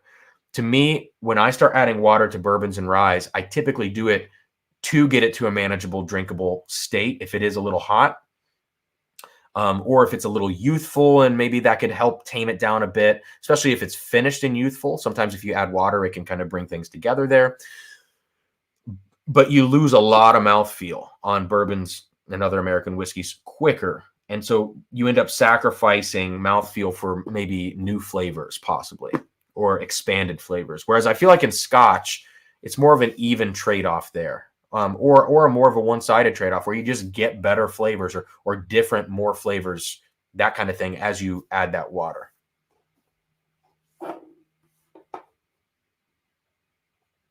Paul, I agree. I mean, I agree with this in theory, but sometimes in practice, it's like, it's like anything else. Like, shit, you want to put ketchup on your eggs? Put ketchup on your eggs, or ketchup on your steak. That's a little egregious, but if that's how you want to eat it that way. Well done steak. But it's like, I want it first. The first sip I ever have of anything is how it was bottled. And then from there, I'm going to kind of decide. But more often than not, higher proof to me is better. And then when I start feeling like there's a bad trade-off happening, I might start trying to add water until that gets to the other bad trade-off, and then find the sweet spot. Eric, I'm with you. It's so good. It is so good. Yeah, Cohen, this absolutely pot still whiskey, usually bigger mouthfeel. But just, with a lot of different craft distilleries using these pot stills in the US for like maybe American single malts, even bourbons, some of them just get really weird. I don't know what it is. They just get weird. Bourbon Mike. Yeah. I think as a rule of thumb, especially if you're leading a tasting, I would definitely tell the people in the room this 100%, because it's a way in a tasting situation in particular to say to somebody, look, maybe you can appreciate some of what's going on here. Maybe there's part of it that you're kind of put off by, or it's too strong, or this or that. Here's a solution to maybe make this more of what you want right now in this moment. Because for somebody, for instance, maybe not you, but for somebody else in that tasting situation who's really new to bourbon, they might not be able to handle it fully yet. And that water might be their gateway drug to be able to actually appreciate it. And then in 3 months, be able to drink it neat or whatever. I would always encourage that, I guess. And that's a great rule of thumb. But I think it just depends, And if anybody says this is how you have to do it, you have to try to add water, you have to drink it neat, or you have to add ice. Like, that's when I think things go wrong. I guess with anything in life, speaking in absolutes creates division, I guess. So, but yeah, it's good. It's good to know when you have a whiskey that you have options. That's why I like bottling it at high proof and cask strength. So you have those options and you can do with it what you might see fit in any given moment, as opposed to getting it at 45% and being like, oh man, you can't really go down much from here. I see someone's talking about a Foursquare Indelible that they picked up. I'm not a big rum guy, so I wish I could speak to that. Oh, okay. Let's do best ryes. I will call out a favorite from this. A lot of my favorite ryes have been released in years past, so this is kind of tough. Like Wild Turkey Cornerstone, I think is really good. I think Kentucky Owl Batch 3, it's the only Kentucky Owl rye I've had. That might be my all-time favorite rye, maybe. Yeah, I think that might be it. It's just so good. But those are all previous year releases. So let's go and check out these ryes now. I've got 4 of them to pull up here, and they are all, I think, vastly different styles of rye. Okay. Let's see. I got 2 more. Where are they at? There's 1 and there. All right. I know you guys see the butterfly and it's like, uh-oh. Did Cam succumb to the marketing of Blue Run? Kinda. I kinda did. All right.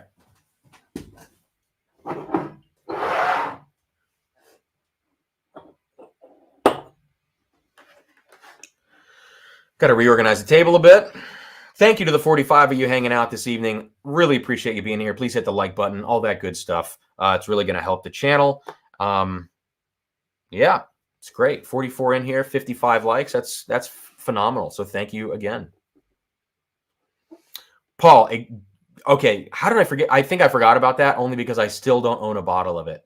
Oh, crap. Speaking of that, hang on. Can somebody please confirm for me that this was released this year? If this was released this year, I'm adding this. I don't know how I forgot about Brown-Forman Rise. Jiminy Christmas.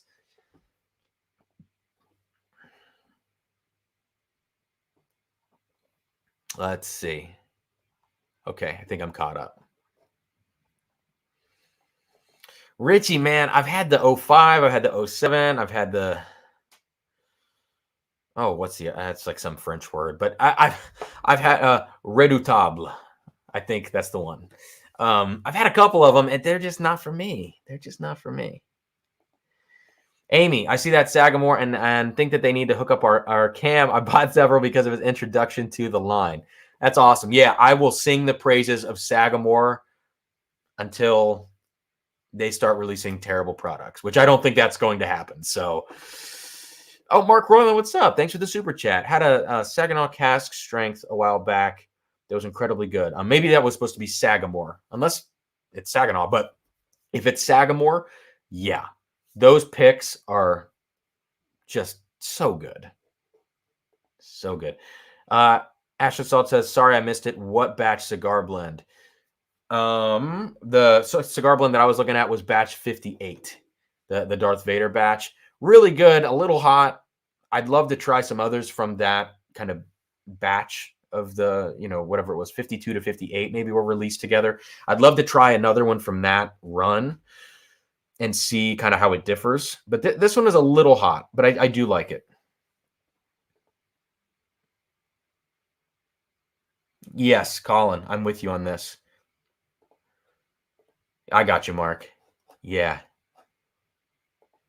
Cool. So the Old Forester is a 2021 release. All right.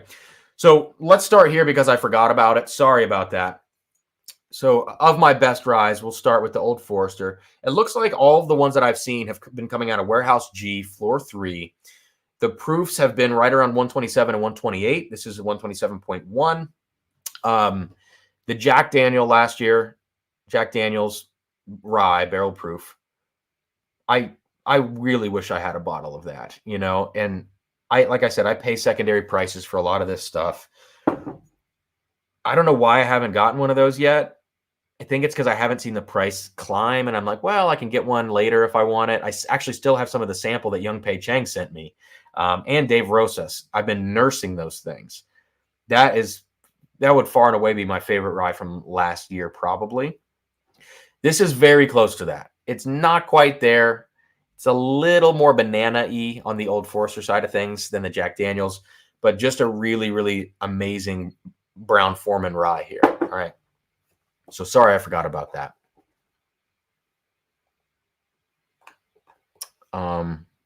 Okay, I'm caught up. Let's start here now. So I did a quick sip review of it wasn't a sample. I don't think it was a sample. No, I had a bottle that a buddy here in town, Mitchell, lent me to open and try here of the malted rye from New Riff, the 6-year. I thought it was good. I was a little lukewarm about it. I have since gotten my own bottle. I've revisited this thing, and it's a standout. It's a really good rye. It is very non-traditional. It almost drinks like a Buffalo Trace product in a lot of ways. I just love it. So this thing just hit Ohio. Secondary prices haven't climbed on it. Really, it's like 60 or 70 MSRP. It's going for like 80 secondary. Buy it. I think it's amazing. And I'm so glad New Riff has some older age-stated stuff coming out. But again, totally, like as the name suggests, New Riff. It is a totally new concept. Not a new concept that it's malted rye, but it's just a new thing for me to include in this list, Peter, I agree with this.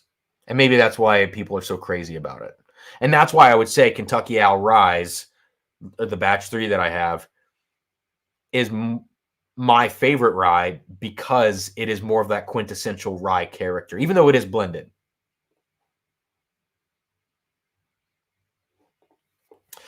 Appreciate it. I know Mash and Drum was a big fan of that one too, and I think the Darth Vader batch and the cigar blends I'm sure have changed quite a bit since I started blending Kentucky. Okay, right. So that is true. I thought that that was the case, that the old ones were all MGP. Yeah, it's totally different, but I think in a pretty good way. You know, it's just added a really solid Kentucky oak undertone to all of it.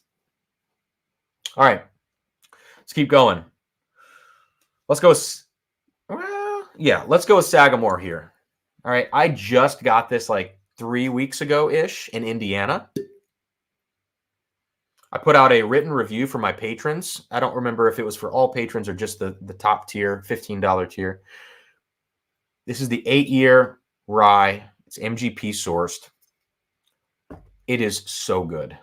I mean, it's like $80 MSRP maybe. Could be 90, but either way, it's sitting right around that Templeton 10-year rye price point as well, which is a crazily overlooked rye too. This Sagamore 8-year, buy immediately. It's like the Remus Repeal Reserve Batch 5 of ryes. It has very similar notes. This thing is like blackberry. I think my review really focused on the cinnamon and blackberry notes in this thing. Really syrupy, really fruity. Amazing and dark and rich. Sagamore 8 years, great. Moving on now to, I know, the over-marketed stuff, but this is the Blue Run Cask Strength Holiday Rye release that they did, 106 proof. I also really like the Golden Rye. I like the 14-year bourbon. The high rye bourbon to me is kind of a miss. The ryes that they're putting out are great. I went with the cask strength right now because I get a lot of strawberry notes in this thing, a lot of cinnamon. It has a Four Roses vibe to it almost. It's really good. And secondary didn't ever climb much above the MSRP on this. So, you know, $150, it's not worth the MSRP of like 150 or whatever it is. But it's a good rye. So I'm going by quality here as much as I can, I think. Bourbon Mike did a tour at New Riff, and they have a lot of cool things in the pipeline. Yeah, I would love to get down there and do a tour.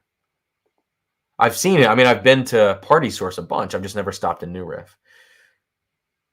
Yeah, Peter, I'm with you, man. The batch 1 goes for like $300 or $400 on secondary. I can't remember which one, but it's expensive. And batch 2 people were less crazy about. Batch 3, I think, is amazing. Ooh. Redwood Empire Rocket Top. So I haven't had these new bottled in bonds, but I was curious about them. Secondary was too much for me to get them because we have no distribution out here. Message me your birthday month. July is my birthday month. July. So we're about 7 months away from that, huh? Old Potrero Cask Strength Rye is 100% malted, and they kind of started many years ago. Interesting.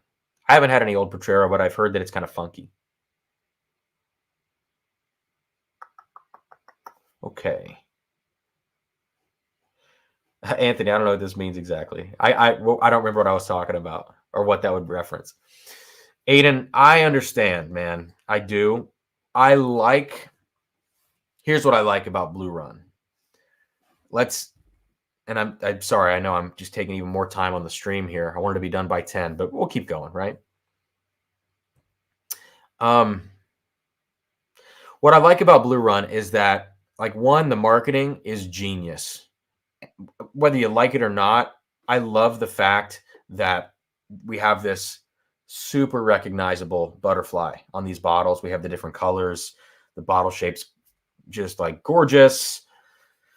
The black cork, the faux tack strip, all of it. I hate the fact that it's not transparent. Like, none of it's really that transparent. And they don't put enough information on the bottles. I don't like that about it. That bothers me quite a bit. But pricing-wise, you know, the bourbon market is obviously going crazy with pricing, secondary especially, and then the shops are now upcharging everything. Like Grease talks about with the divisional shift and stuff like that. But I think Blue Run is pricing at a place where the secondary stuff the secondary value never climbs too far above it. And if it does, it falls back down. People cannot sell the high rye bourbons the cask strength holiday rye, the golden rye. Nobody's making more than 10 or 20 bucks on secondary for those, let alone 2 or 3 times the amount like you see with, or 7 times the amount with Buffalo Trace products, you know. So now the single barrels are a different story because there's all that exclusivity and the packaging. Those things go for way too much money. $600 for 4-year single barrels? Get the hell out of here. That's stupid. But the other stuff to me feels like, well, maybe this is where things are going, higher MSRPs, and maybe this is kind of showing us that that kind of works. I don't know, but I just know that most of the products they've put out I've liked.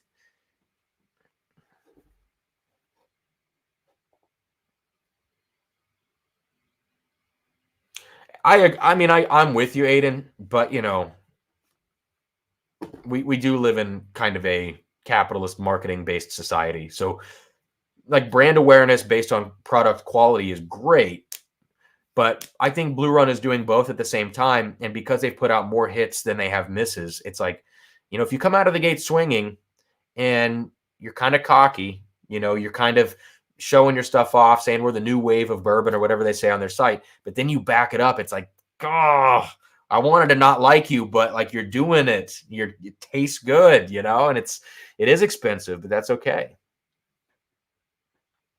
So this is one where I would see all sides of this, and I have no issue with people saying screw Blue Run. I get it. I'm like kind of on Team Blue Run right now, you know. And when you get a handwritten note from them, and this is written to Anthony, which is my first name. Cameron's my middle name, and when I got a handwritten note from Blue Run to Anthony, meaning they're going by my seal box profile where I order all their stuff, and they're just sending these handwritten notes to the people that bought their products. So it has nothing to do with the channel because it would say Cameron if it did. It's like, okay, you know, that might be like just cheap marketing mumbo jumbo, but they did it. And that's awesome. Uta, we're past my bedtime, but I'm still here. If you got to go to bed, go to bed. I think Sarah's probably well passed out at this point, but I appreciate you being here right now.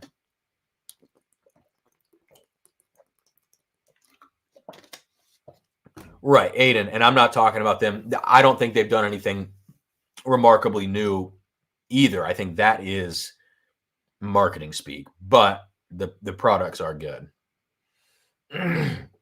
Eric, I'm kind of with you on this. If Scotch prices go crazy too, I'm like this close to going full Armagnac. I'm not even kidding. Paul, wake her up. She'll kill me.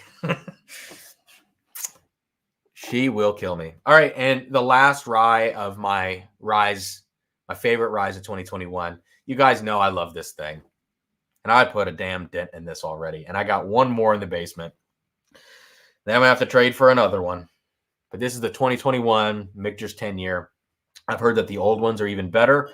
If that's the case, I hope I never taste one because then I'm going to be buying those and they're more expensive. So the 2021 is good for me. Amazing rye here. Very low proof. I think it's easy to hate this because it's low proof and it's very nuanced at that low proof. So you really have to, like, I think, spend time with it and appreciate what it is and not what you want it to be. I love this rye. So for me, if I had to pick a winner for my ryes of 2021, my winner is the Michter's 10-year. This does not include the toasted barrel strength. That would be a totally different conversation. But it's the Michter's 10. I recognize that's not obtainable to most. And if that's the case, I don't know what distribution's like here. Sagamore 8-year would be my more available rye of the year. This is ridiculously good. So for those of you out there who might see this and might pass it up, just like maybe you've passed up Templeton 10-year, which I think is a mistake as well. This is so balanced and so good, and it's 114.9 proof. What else do you want? 8 years. It's great. Eric, that's awesome. Coffee studies. Yeah, I can geek out on it too, man. I know mine is more functional. Aiden, I know, man, to find like a really high proof Armagnac of that age, you do end up paying more. You end up paying maybe 150. But look, it's so available. You know, you might have to go to out of state or whatever if you really want to find some crazy stuff or get online. But man, it's out there. So Richie, exactly. Low proof doesn't matter. I think this is amazing. And this is like the complete opposite of it. But it's just as they're both really, really good. Amen. Colin, are they? See, I'm not super hip on it, so. But when I see the old standby, at least what I see as the old standby, as not an Armagnac drinker really, is like a Delord 25, $70. You know, that is fine for me for right now. If I got really into it, I would probably get real picky and then start seeing the inflation happen, and All right. Ooh, I think we just need to do top bourbons now, and then we can call it a night. One thing I did want to say, and this is something that Keith Schmidt has hammered home to me, on live streams over the last year and stuff like that, is that I think the way of the future, especially as the market is going batshit crazy on American whiskey, the way of the future right now is store picks. Finding someone who picks good barrels, because that is not a given. Trust me, that is not a given. I have so many single barrel picks here that I wish I could return and not have in my house. So you have to find somewhere that does good picks. The Rural Inn in Indiana, fantastic picks. Feels to me like they love to go for the highest proof stuff they can, which is versatile if you start adding water. That's been my experience with their picks, is that they're really high proof, really intense flavor profiles. But that's great because it's almost like they've branded their picks in a way after you taste a couple of them and you start finding that trend. Some other places like to go, like Prav from Prav's picks. He likes to go for what seemingly is a pretty delicate flavor profile. Easy drinking. So you kind of know what you're getting into. And Bourbon Finds. I think his name's Greg. I'm in his single barrel club. Oh my God, he does great picks. That barrel pick is one of the best picks I have in my house. So I think single barrels are the way of the future here. Everybody's saying yak. Oh, I'm going to sneeze. I might mute myself here. Whew. All right, I think I went away. Yeah. And along with the store pick thing, last thing I'm going to say about this is I think blending is going to become increasingly more important, especially with aged stocks running low. Finding ways to take what aged stocks you do have that you've sourced and maximize its potential with something maybe younger without killing the quality of that aged bourbon that you have. That I think is going to be really important. And we see Barrel doing a great job with a lot of their releases. A lot of them are not good, but a lot of them are very good. And so you wait a couple weeks after it comes out, find a review. If that bourbon batch or that New Year's release or whatever else is good, go pick it up. If it gets bad reviews, don't go pick it up. But Barrel is a company that does great stuff with that. And my uncle was at my house the other day, right?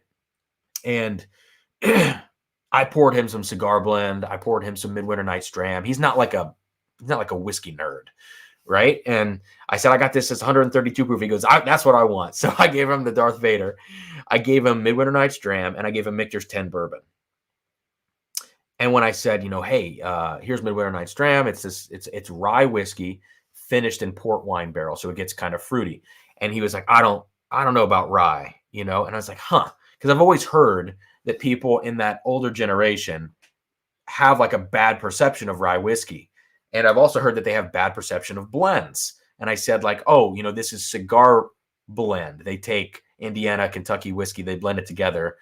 And he was like, oh man, I heard that blends are, not very good. And I was like, okay. So those old kind of not sayings, not, I don't know, tropes, I don't know, but those things that you hear, I guess, are imparted in that generation. And I say that respectfully. For us whiskey nerds, it's like, oh, it's a blend. Oh, it's a rye whiskey, you know? So it's kind of shocking to hear that, but I said, no, just try this, you know? And it was like, oh, okay, that's really good stuff. Anyways. So I think blending, that said, I think blending is going to be really an important differentiating factor moving forward as we replenish aged stocks and start, you know, seeing over the next couple of years distilleries buying those up again, NDPs buying those up and bottling them. Aiden, I love this, man. This is hilarious. I don't do rye. I know, and that's probably a video topic. You know what I mean? It's like, not all rye whiskey tastes like toothpaste. Some of it does, and some of it tastes like good toothpaste. Kentucky Owl Rye tastes like toothpaste in the best way. Okay.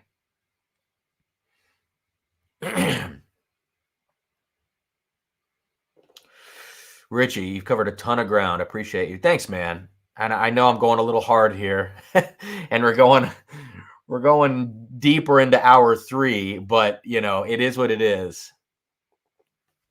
I'm gonna have some more of the cigar blend.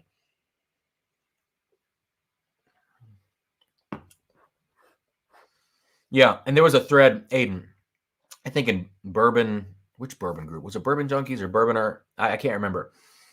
A thread today about investments, like financial investments, and someone getting upset about people using whiskey as an investment, and then everybody else was like, no, it's a really good investment, this and that. And it's like, oh my God, you know, I don't mind what people do with their money.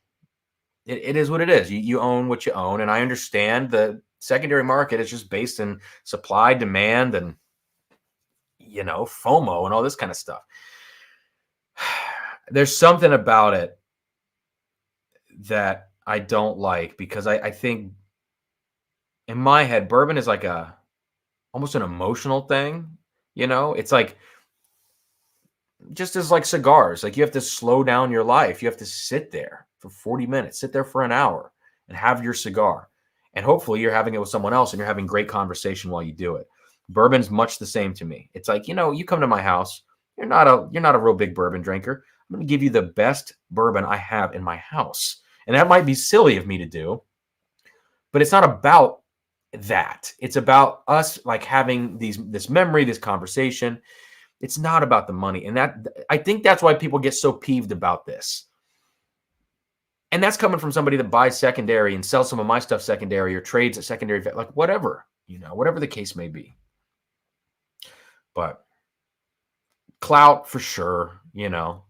I'm right there with, like, it's not about clout for me, but it's like, oh, I really want to have that new bottle. I get that way.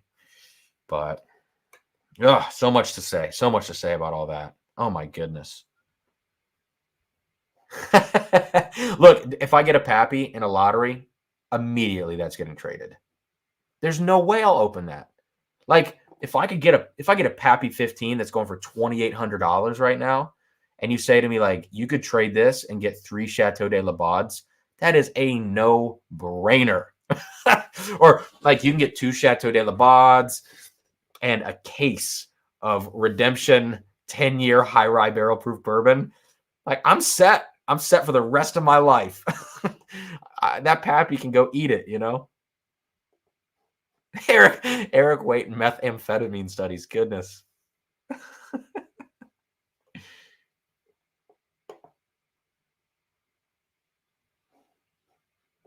Aiden, I'm with you on that, man. I'm not a small batch select kind of person. Not my cup of tea or cup of bourbon. All right. Gonna kill the cigar blend. Let's move on now. I think I covered all my we'll talk about Bardstown Bourbon Company at the end of this. I have a little thing I wrote on my phone about that. Any other lists I missed? Oh, shoot. Let me spotlight a couple of things very quickly. If anybody here watching is from Ohio or on the rewatch, the replay, if any of you are from Ohio, real quick, let me just highlight these 3 bottles. Now, there we go. Many of you know that my favorite Ohio distillery, I've sent so many people samples from them, and I'm hoping to do a barrel pick there soon, is Middle West Spirits. Middle West Spirits, easily the best distillery in Columbus, in my opinion, in terms of consistency, in terms of like mainstay offerings from them being phenomenal. I was never super hot on these 2 distilleries, Watershed here and High Bank here. Watershed, one of my very first quick sip reviews I ever did, was a sample review of their first batch of this, which is 6-year barrel strength bourbon finished in apple brandy barrels. It tasted like gin. And that's not a joke. Like, I feel like somewhere along the line, things got cross-contaminated on some piece of machinery or somewhere. It was horrible. Almost like it was undrinkable. They got a new master distiller. Obviously, that distillate has not hit shelves yet. Maybe he's only having an effect on blending. But this new stuff from Watershed, phenomenal. Yeah. It's like night and day. So this is the same thing, apple brandy finished. It's really good stuff. They have a new bottled and bond. All of that stuff is improving leaps and bounds. So that's great. And then the other local company here in Columbus is High Bank Distilling. Now, this bottle is sexy. There's no other way to put it. The white label, the freaking crossed guns up here. I don't even think it's going to zoom on this because my face is there. Oh, there it goes. You can see that. These corks, I've broken 3 of them so far, and they've given me replacements, but the corks are a really big problem. I might even, well, no, this one didn't break. That's good. Might now. Once you get them in, they don't like to come back out. Anyways, this is their double oaked I talked about earlier in the stream. They've been putting out these barrel selects like twice a year, sometimes 4 times a year. They're all finished. That's their high rye blended bourbon that won best blended bourbon in America this year at the San Francisco competition, which is great. They're doing great stuff. All right. So I just wanted to call out these distilleries that I used to really, really basically take a hot steaming dump on whenever I would talk about them. Totally changed my mind. And finally, this is the first year of the Ohio, I don't even know what it's called. Let me see. It was like the Ohio Whiskey Festival or something that they did. The festival was fine. They had tastings. I hope, next year they continue improving on it. But at that event, they actually had a blend, this Ohio Whiskey collaboration bottle featuring 4 distilleries locally that blended this together as part of the Ohio Distillers Guild and put this out for $100. Not cheap, but it's super limited and pretty cool. Watershed had a part in it. High Bank had a part in it. Like I said, my favorite Middle West had a part in it. And then Echo Spirits had a part in it. And Echo Spirits actually uses Middle West to distill their stuff. So it's basically Middle West, right? So this came out. It's not great, but it's a really cool idea. And whether or not the quality of the whiskey is there yet, I love that Ohio distillers are coming together to do this kind of thing. So I just wanted to shout out these Ohio distilleries. I don't have Middle West represented here. I don't have their new finished releases because they're all like $150 a piece. So I got to figure that out. But they are up there as well. So there we go. Got that done.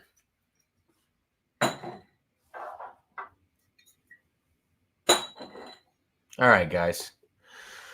What else? Let's go in the chat. Go in the chat.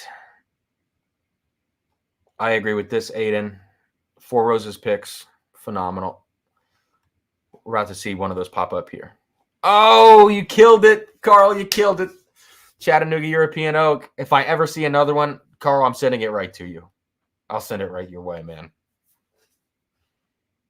Great bottle. Great bottle.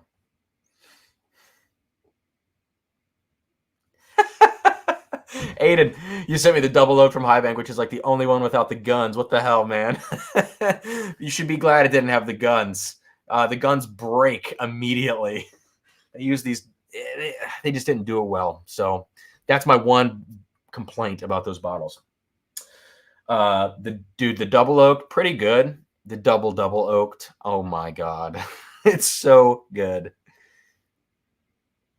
Jeff, it would have been, oh gosh, I can't remember. It could have been either one because the bourbon is 4 grain, and then they do have a wheat whiskey that they do. All right. Let's do it. Let's do best bourbons this year. Like I said at the beginning of the stream, I didn't get Coy Hill. I got no BTAC. I didn't get Pappy. No Michter's 20. I think I pretty much got every other release.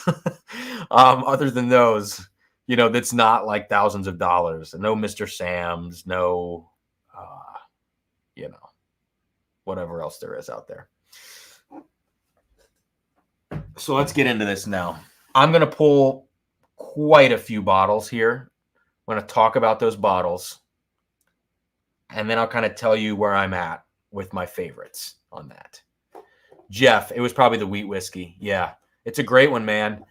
My favorite's probably the dark pumpernickel rye cask strength, but they just released finished they have 3 main offerings: wheated 4 grain bourbon, wheat whiskey, and then rye, dark pumpernickel rye whiskey. They have cask strengths of all of them. They have low proofs of all of them. And now they have finished versions of all of them where they finished the wheat. Let me think.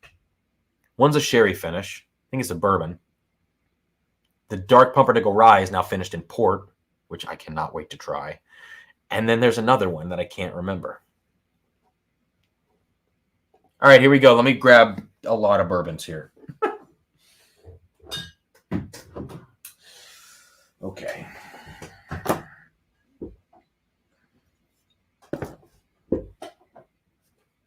Here's a sleeper. Here's not a sleeper. Oh my God, we have so many others. Let's see.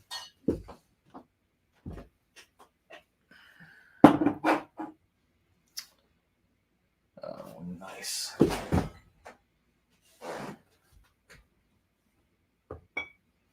I'll organize these in a second. I know it's going to look chaotic. What am I missing? Yeah.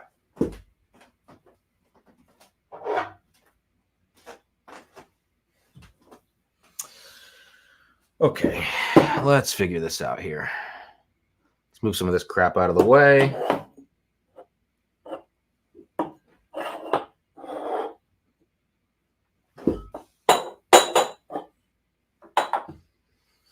Alrighty, guys. So let's do it this way so you can see what these are. I'll move this guy's scarf over. Go here. Make sure you can all see these.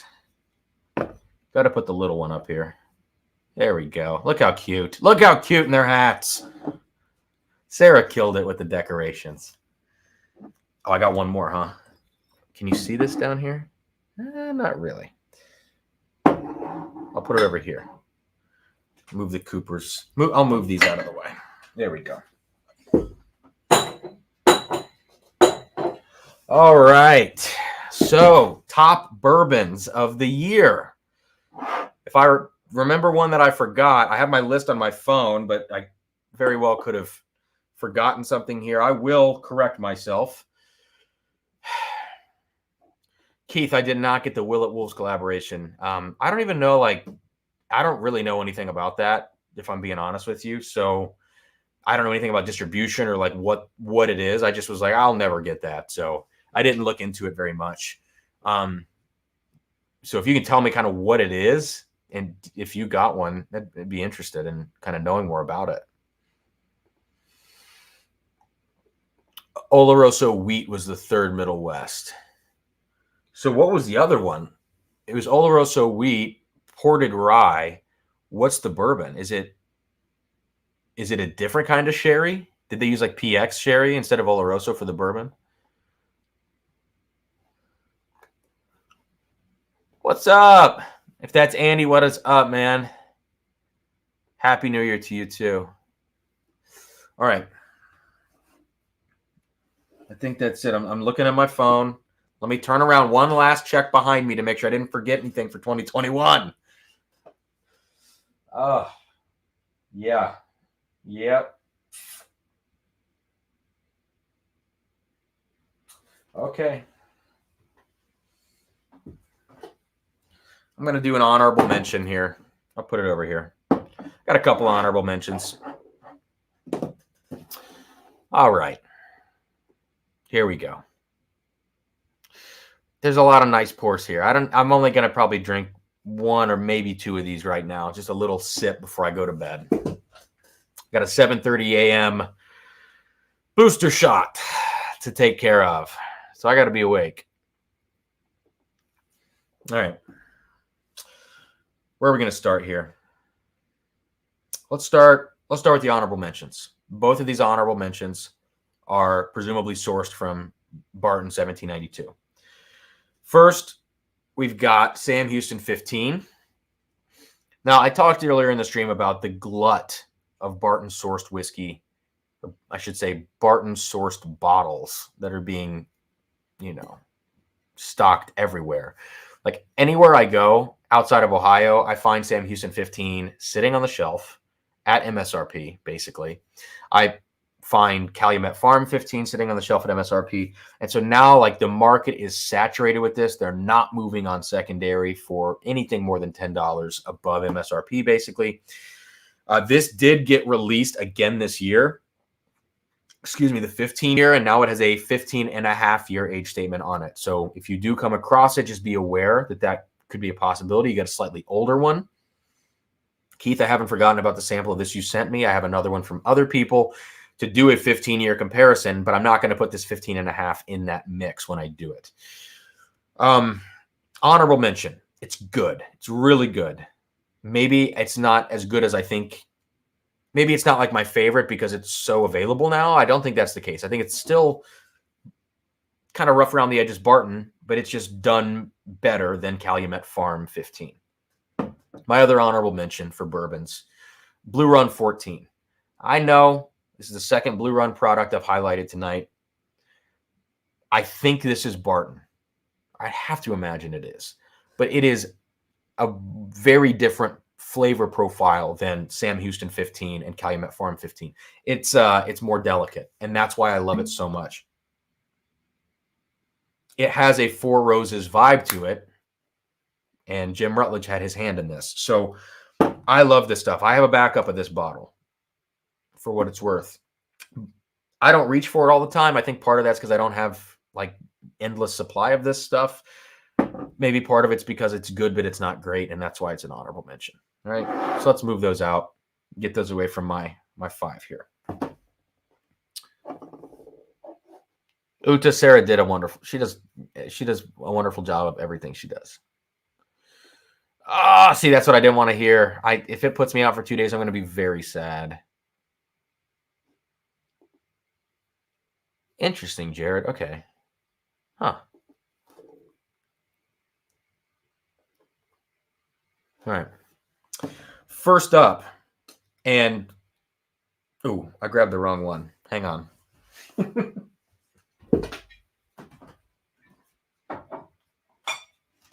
I was like, man, that one has a lot left in it for how much I like it. There we go. This is the one. All right, guys. So this is in no particular order, although I will call out what my favorite is at the end, I guess.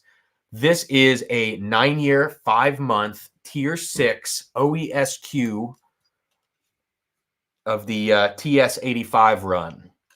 It's the Bevmo pick. Four Roses single barrel strength. Now, I told someone locally here, this guy Mark, that he said, don't tell people about this on your channel because it's so good.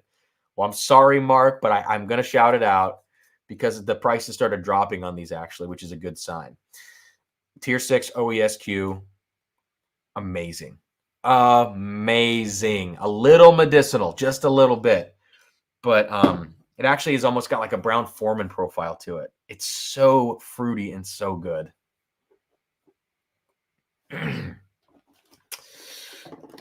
Yeah. Have you tried the cask strength rye or the 14-year or 13-year bourbons? Those are the ones where it shines more, although I like the regular golden rye actually as well. All right, so this Four Roses single barrel, again, I think Four Roses is going to be a sleeper moving forward. I think it's going to start getting more attention as secondary continues blowing up on these other bottles. Next up, and a huge contender for my favorite bourbon of the year, of all of these, you know, is the High Angel Share Barrels Batch 1, because the second batch was just released. I didn't even know that was going to happen. Batch 1 from Old Forester, the 117 series. This stuff tastes way older than it is. Just ridiculously good. So $50 for a half bottle for $375, $225, $250 secondary for a half bottle, which is really tough to justify. It's amazing whiskey.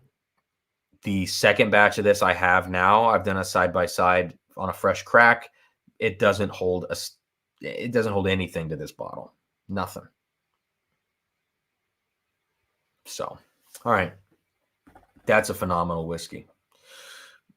The Warehouse K was fine too, but it was a little more dry and a little less fruity to me. All right, so let's go to the Russell's 13. This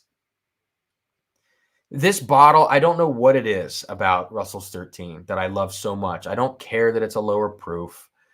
The first experience I had with this, Young Pei Chang sent me a very generous 200 milliliter sample. It's not even a sample at that point. It's like a flask, basically. He sent me a flask of this stuff. We went through it fast because Sarah was like, that's my favorite bourbon I've ever had. And it still is her favorite bourbon. A buddy of mine here locally in Ohio held a bottle for me, which is not allowed really in Ohio. I don't even know how he did it, but he held a bottle for me. And it was like the coolest move, the coolest thing he could have done, because he texted me and he was like, dude, look at what we got in. I didn't even know he worked at this store. I hadn't talked to him in a couple of years. I didn't even know he runs a liquor department at a store here. I'm not going to mention any names or anything. And he said, hey, this is what we're getting in this week. There were 4 cases of Russell's 13 there. That's a lot for Ohio, you know? And I said, man, I'm getting married today. Actually, I had just gotten married at the top of a mountain in Colorado. I was on my way back down in a car, but we had gotten stuck behind a wreck for 7 hours. And so we were just standing out on the highway. We just got out of the car and we were just chilling on the highway with people. And I said, look, man, I'm in Colorado. We just got married. I said, that is Sarah's favorite bottle of all time.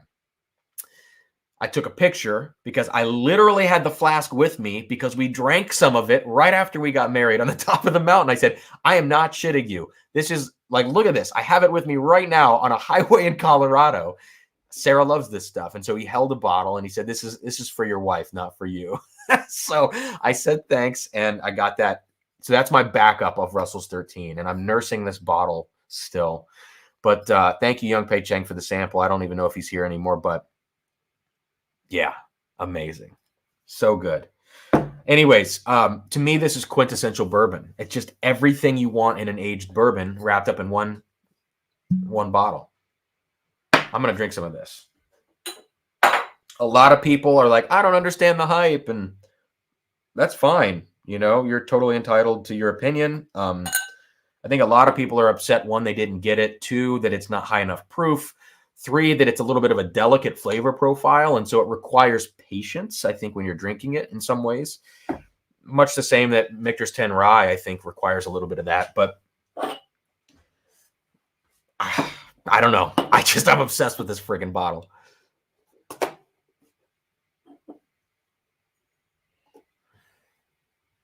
All right, I got to coat I'm going to really enjoy this pour. This might be the last one of the night.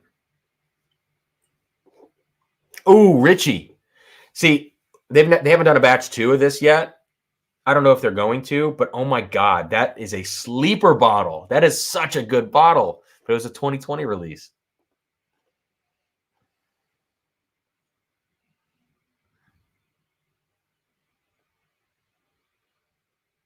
Gosh, I missed a lot of chat, guys. Sorry. I'm going back up and looking.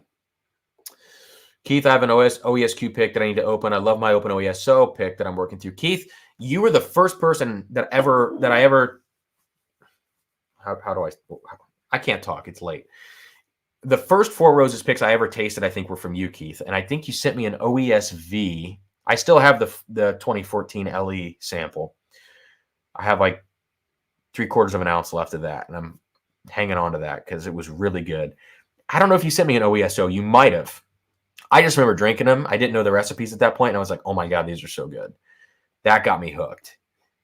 But the OESQ pick is nothing like some of the others. Like, depending on what run it is, I guess. But this run of these TS85s, wild, man. It's crazy. Oh, Richie, I missed this first comment about it. Yeah, the Bullet family is certainly questionable, but you know, that whole situation is so loose and you don't know what to believe with it. At least maybe people closer to them in the industry do know the legit 100% truth of what happened, but you know, the blender select's great. Fantastic. I am with you on this. Oh my God, $1,000. Nope.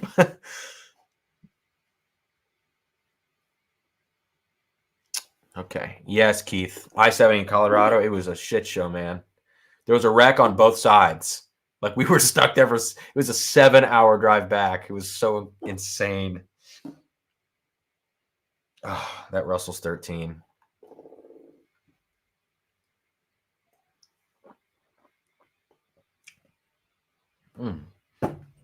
Like, what else do you want from a bourbon? All right, let's move on. And I'm going to taste this next one, too. I thought the Russells would be my last pour. But here we are. All right, guys. Next up, Clyde Mays 13. Now, Clyde Mays is an interesting company in that they source and release these age-stated products what seems like each year. I think it's probably once a year. And they've got these 6-year barrel picks that are MGP. I believe the 36% rye mash bill, I think, this are the 6-year picks.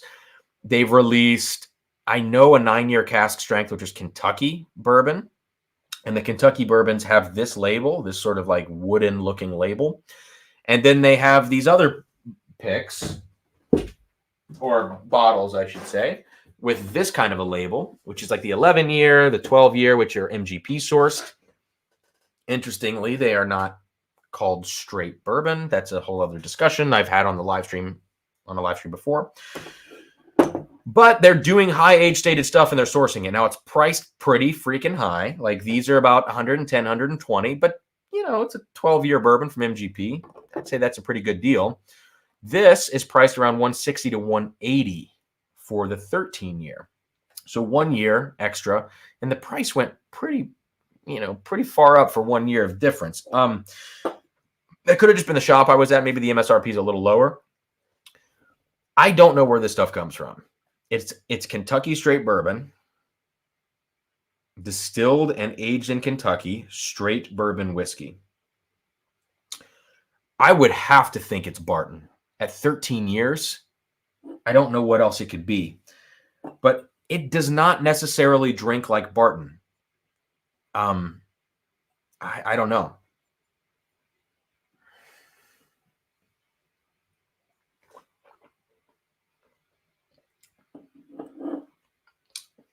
Like, it kind of drinks like Barton, but it kind of doesn't. And like right there, mid palate, getting into the finish, Barton. But at the beginning of the sip, it's way like lighter and fruitier and more vanilla cream than I get on any Barton product. And it actually kind of reminds me of the Blue Run 14. I don't know what's going on with it, but I know it's a damn good whiskey. And Clyde Mays gets overlooked. It's been miraculous to me that I've walked into shops and I just found the 12 just sitting on a shelf in Colorado. And I was like, how much is that? And they're like, 110. I was like, okay, I'll have that one, you know? And to see this sitting on a shelf too is amazing. I see this a lot of places I go to 13. It's fantastic stuff. And I think it's heavily overlooked.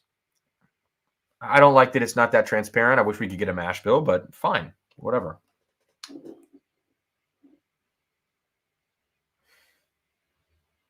It's not as good as the Russell's 13 in the way of like really kind of comprehensive structure to the whiskey and the age, the way that they work together. They're both 13 years. But it's real close on the nose. No, 8 and the 13 is Kentucky, man.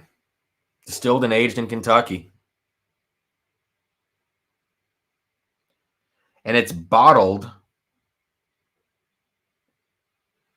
in Lawrenceburg, Indiana. But it's distilled and aged in Kentucky. So it's weird. There's no way. Shit, man. Maybe it is MGP.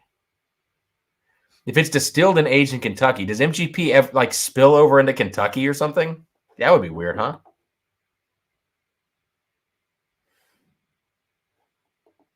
I should just shut up at this point then, I guess. But I'm with you. Like, I'm gonna get a backup of this 13. It's really good. One more taste to make sure it's not MGP.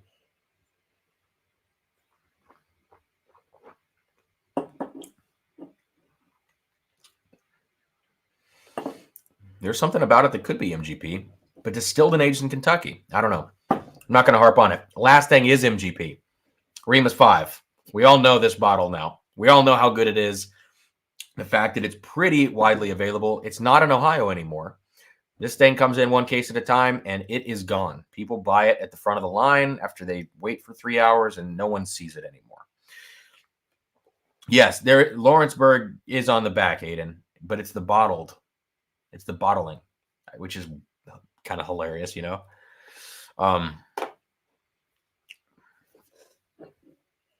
So this is it, guys. This is my spread. These 5 right here are my tops. All right, and look, Stag Junior this year, batch 16, amazing. Batch 17, not as good. It's not George T. Stagg reject barrels. It's just not. Sorry. Secondary prices can just kick rocks. And look, I'm sure if I had the Pappies or I had a Michter's 20, those would easily be on this list. Bottles I've been enjoying that were not released this year, Evan Williams 23. That's an all-time bottle for me. I know some people say it's just not that good or this or that. Dude, Evan Williams 23 is great. I have a 2019 release. It's just silly good. So, whatever. What else have I been drinking on? Remus Volstead. That's great. And then obviously Grandad Dusty's Chateau de la Baude. Yeah, that's pretty much it. That's kind of where my head's at overall, but these are the ones for 2021. If I had to pick a top winner in this group right now, let me get one more glass. I've used so many glasses tonight. Oh my God. I'm going to pour some of this Old Forester. Look at me being irresponsible.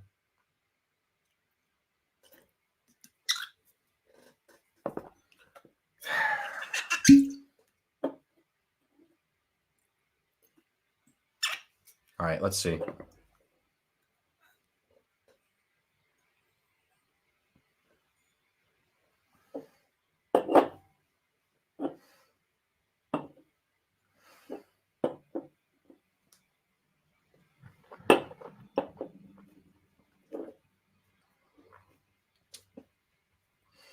Man, that High Angels share batch 1.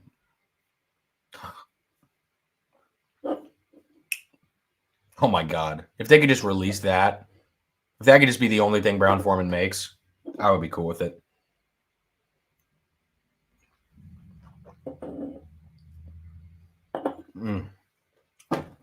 Russell's 13.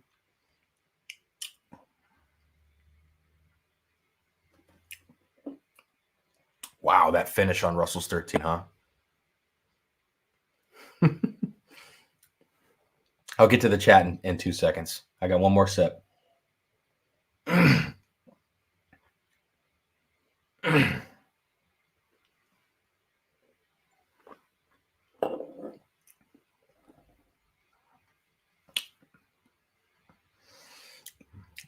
That Clyde Mays kind of tastes like MGP and Four Roses, weirdly. I don't know what the heck's in that bottle, but it's good. All right. It's kind of what I thought. let's get this out of the way first. My available best bourbon of the year.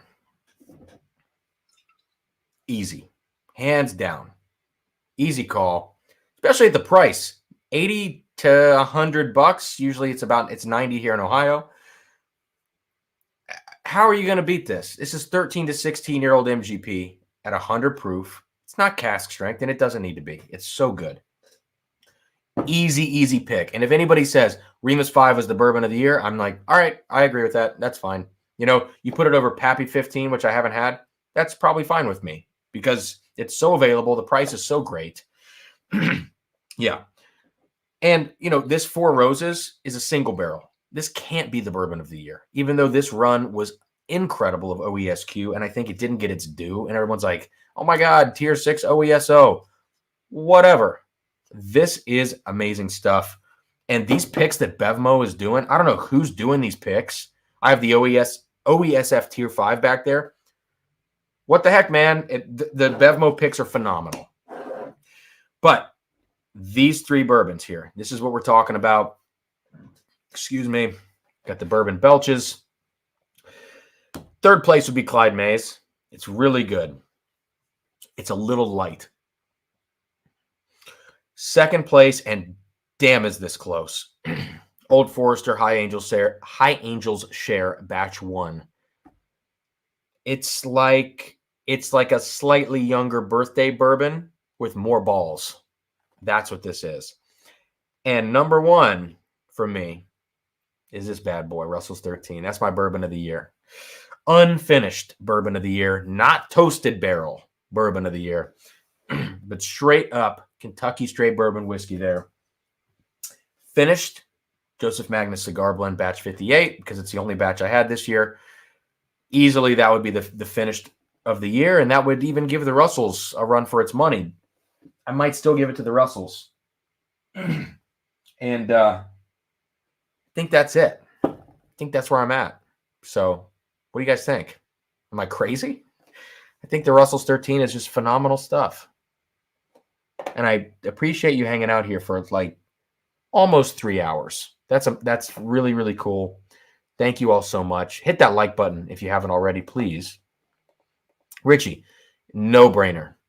I want to see more MGP in-house releases. I want more of them. Because look, here's one thing I'm going to say about MGP, though. I mean, move these bottles before I break them. Look, I'll be reviewing this soon. It's kind of an older, well, it's the beginning of the pandemic, I think. I'm going to review this, the New Riff 15 that New Riff did to kind of donate money to the, what is it, like the food industry, I guess, or like a restaurant industry or whatever. Wait, yeah. To support our Northern Kentucky and Cincinnati bar and restaurant community. That's what they say about it. 15-year MGP here. This is not that great of a bottle. And like, I really wanted to like this. I love the mission of the bottle. I love all that. The whiskey's not that good. Like, age is not everything. 15 years, and I don't know. It's just not for me. But I want to see more in-house MGP releases. They know how to blend. Look at all the Remus repeals. It's so good. And that's the thing. I've never had a King of Kentucky. I'll never be able to afford one. You know, it's like if I found one at MSRP or up to $600-700, I might pull the trigger. Yeah, that $1,600 price point is tough. And look, I would never expect anybody to sell me one at MSRP because it's like, you know, you're just leaving money on the table if people secondary are going to spend $1,600 to $1,800 on those. I don't know. I'd love to get one.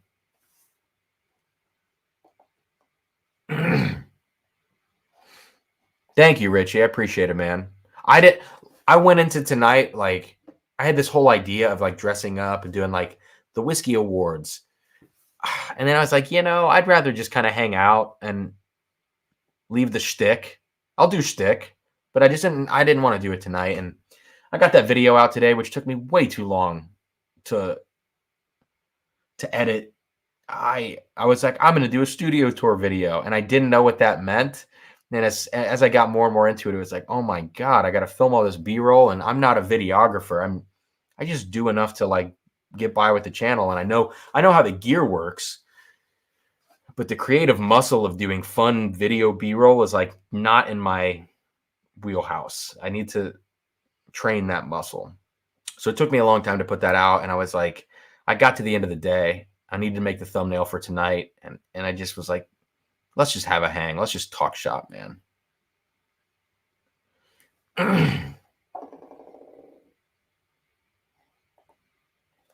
Carl, I could do that. I won't do it tonight, but it's so not fair because Magnus is such a higher proof, you know, and there's so much just more intensity there. That's a tough one. I mean, off the top of my head, like the finished winner, the toasted winner of bourbon, or maybe of all of them, wouldn't have a chance. Maybe, I mean, maybe the toasted rye from Michter's, but I think Russell's. I think it's probably going to go Russell's,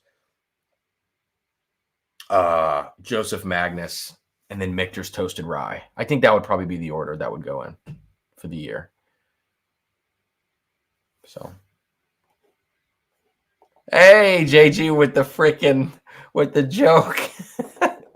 Your stick is more like stick. It's hilarious. You guys are awesome. I seriously appreciate you hanging out tonight. I drank just a little more than I wanted to, but I'm fine. You know, I didn't do any big pours or anything like that. How many cups did I use? 8, 7, something like that. 8 cups. So that's fine. That's not that bad, you know. And they were all pretty much like half pours. All right. Is there anything else? I think that's it. You guys are awesome. Before you go, hit the like button, all that good stuff. I'm going to do my best. I'm going to do my damnedest to get that Midwinter Night's Dram review out, recorded, edited, and put out tomorrow. And I also want to get my Barrel New Year's 2022, which they sent me for free. I have so many products that Barrel has sent me for free. And the Elvis whiskey also, which everybody reviewed because everybody got that for free, all the whiskey tubers.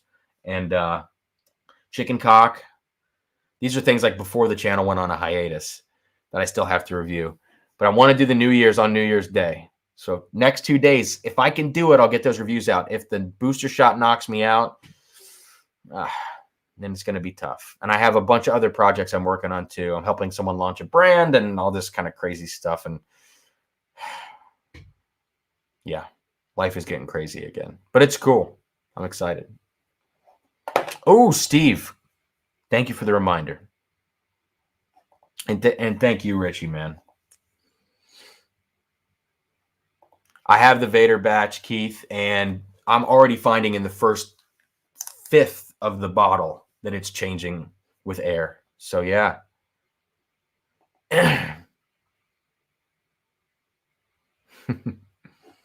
Thanks, Bourbon Mike. I appreciate it. Appreciate it, man. And JG, that's funny. Barton Bourbon Company, real quick. Let me see what I wrote about them. Oh, so I was talking. So here's the thing. I had a list here of distilleries to watch in 2022. Number 1 is Penelope. I think Penelope is like this weird come from behind, like underdog story for some reason. I don't know why I have that perception of them. The marketing's great. The bottles are beautiful. The blend your own picks is freaking cool. The toasted is great. The rosé, like everything they're doing is great. The barrel strengths are changing with age and you can track the progress. It's transparent, like everything about Penelope. So Penelope, distillery to watch. I should say bottler and blender to watch. Starlight, distillery to watch. There's a lot of picks coming out. It's kind of getting a little oversaturated with the Starlight picks. I get it. But the phenomenal stuff they do is really top tier. So watch out for them. And then the other one was Blue Run. I know you have your reservations about Blue Run. The price sucks. But I think they're a distillery to watch. I really do. And then the 4th distillery to watch, which for me is on a little bit of a watch list, if you will. God, that's a bad joke. is Bardstown Bourbon Company. I'm worried about Bardstown Bourbon Company right now. The Fusion series after Fusion 2 and 3, in my mind, has tanked completely. Not worth picking up for anything, you know. $64, something like that, off the shelf. There's no reason to buy Fusion anymore because the juice is just too young. It's Fusion 1 and 2 had a lot of Barton going on in there mixed in, and it was good stuff. Discovery 1 through 4, all vastly different profiles, all insanely good. Discovery 5, just down the toilet. And then Discovery 6 recovers pretty well, you know. But it's pretty easy to recover after Discovery 5. And Discovery 6 doesn't hold anything to Discoveries 1 through 4, at least in my mind. It is good. It's using Dickel in the best way possible. What did I write here? The collaborative bottles, I think, have become generic. Ferrand, I like that there's supply. I really do. Like, I wish Chateau de Labaud had 50,000 bottles released. But Ferrand is good. It's not where the collaborative series used to be. Apple Brandy, Chateau de Labaud, the Honey Finish, Muscat Mustel. I have the old collaborative bottles I just got. I still don't know if I'm going to open them or trade them. The old square bottles. But I want to try them so bad because I want to know what this stuff used to taste like from them in the very beginning. It's clear to me that, like, Bardstown Bourbon Company has a varied business model compared to these other distilleries, right? Not only are they producing their own stuff, they're contract distilling for others. They're bottling and blending for others. They're an NDP. They're sourcing from others and finishing and blending with their own. They have their hands in almost everything in the business. But I worry that they're going to get sidetracked. That they're going to say, "Oh, we're blending, what's his name? Was it Brad Paisley, American Highway? We're doing that for him. We're doing Calumet Farm. We're doing all this," and they get distracted from. Got a hair in my mouth. Getting distracted, like I am right now, from what they do, from the products they put out, and the legacy they've already, not the legacy, the expectation they've set up for themselves, which at this point, only a couple years in, so I know it's early to make these judgments. It feels like the legacy's at stake for the company over the next couple of years. It's like, look, distilleries that open and they start sourcing right off the bat, they blow their load early. They use all their aged stocks right away. They use it in finished barrels. They do this. They do amazing stuff. And then they're like, oh God, we ran out of aged stocks. Everybody does this. And it pisses me off. And Bardstown Bourbon Company, I'm sorry to go on this rant. I'm sorry. They did that. And then we see 17-year Dickel show up and it's like, Jesus, guys, come on. Maybe that was an intentional choice. If it was, it failed. I'm sorry. So we've seen them phase it out, obviously, in Discovery 6. They know they screwed up, I think.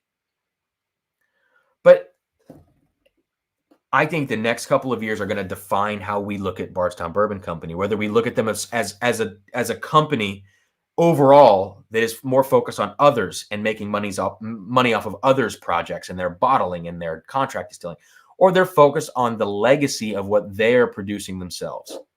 I think this is a very important time for them. So, look, Ferrand is good. Everyone's like, oh my God, it's going to be the next Chateau de Labaud. No, it's not. It is not even close. In fact, I think it's a little young. I think it's a little too nutty for what it is. What else did they do? Triple blended stave finish. That's good. It was distillery only. It's kind of weird, kind of off the wall. That's why it didn't make my list. I don't know. So whatever they do next, Discovery 7, I assume. And, Chateau de Labaud version 2 is going to come out at some point. I hope to God it's good, Because because I love that company. I love Bardstown Bourbon Company. I'm a fanboy, and I just don't want us all to have to be like, oh man, remember when Bardstown Bourbon Company? Remember when? That is not a good place to be for a distillery. I know the supply chain, the supply and demand, the old stocks are depleted. I get it. So, sorry. My God. A little worked up for 11 p.m. here. Night, Carl, man. Thank you for jumping in. And yes, Penelope Barrel Strength is some fantastic stuff. All right, let me I'm like screaming at a microphone and it's just like, drink water. That's funny. I'm like going hoarse from complaining. Goodness. Rick Rock bought a bottle of the New Year's 2022. I'll be cracking tomorrow. Yes. I've had a couple pours of mine. I'm not like thrilled by it, but I need to just see what happens when I review it tomorrow. Hey, it's my mom. $5. Thanks, Mom. Disco 7 supposedly has high aged Canadian. I have no issue with that. That might help because Little Book did that too. I would have no issue with them including Canadian whiskey, light whiskey, like all this kind of stuff. I don't have any issue with that. Thank you, Steve. Appreciate it, man. And Keith says he's over at Bardstown. I'm getting tired of Nulu for what it is and their pricing. Yeah, the Nulu pricing's out of control. It's really expensive. That honey barrel that I have back there, the honey finished, is the one time where I'm like, okay, I'll pay $130 for this. Like, no issues. It's still a little young, but man, it's so good. They should have gone for Dickel second, because then people would have the ECBP response. Let's find out how C is. That's funny. Yeah, so to sum it all up, craft distilleries, blending, and store picks are going to, in my opinion, define the next few years of bourbon, as we've seen mainstay brands like Booker's go through crazy price hikes and crazy quality declines. We see Elijah Craig Barrel Proof oddly struggling this year. Larceny Barrel Proof never really taking off. So that's 2 knocks on Heaven Hill there. Who else? Who else is kind of fumbling the bag here? You get it.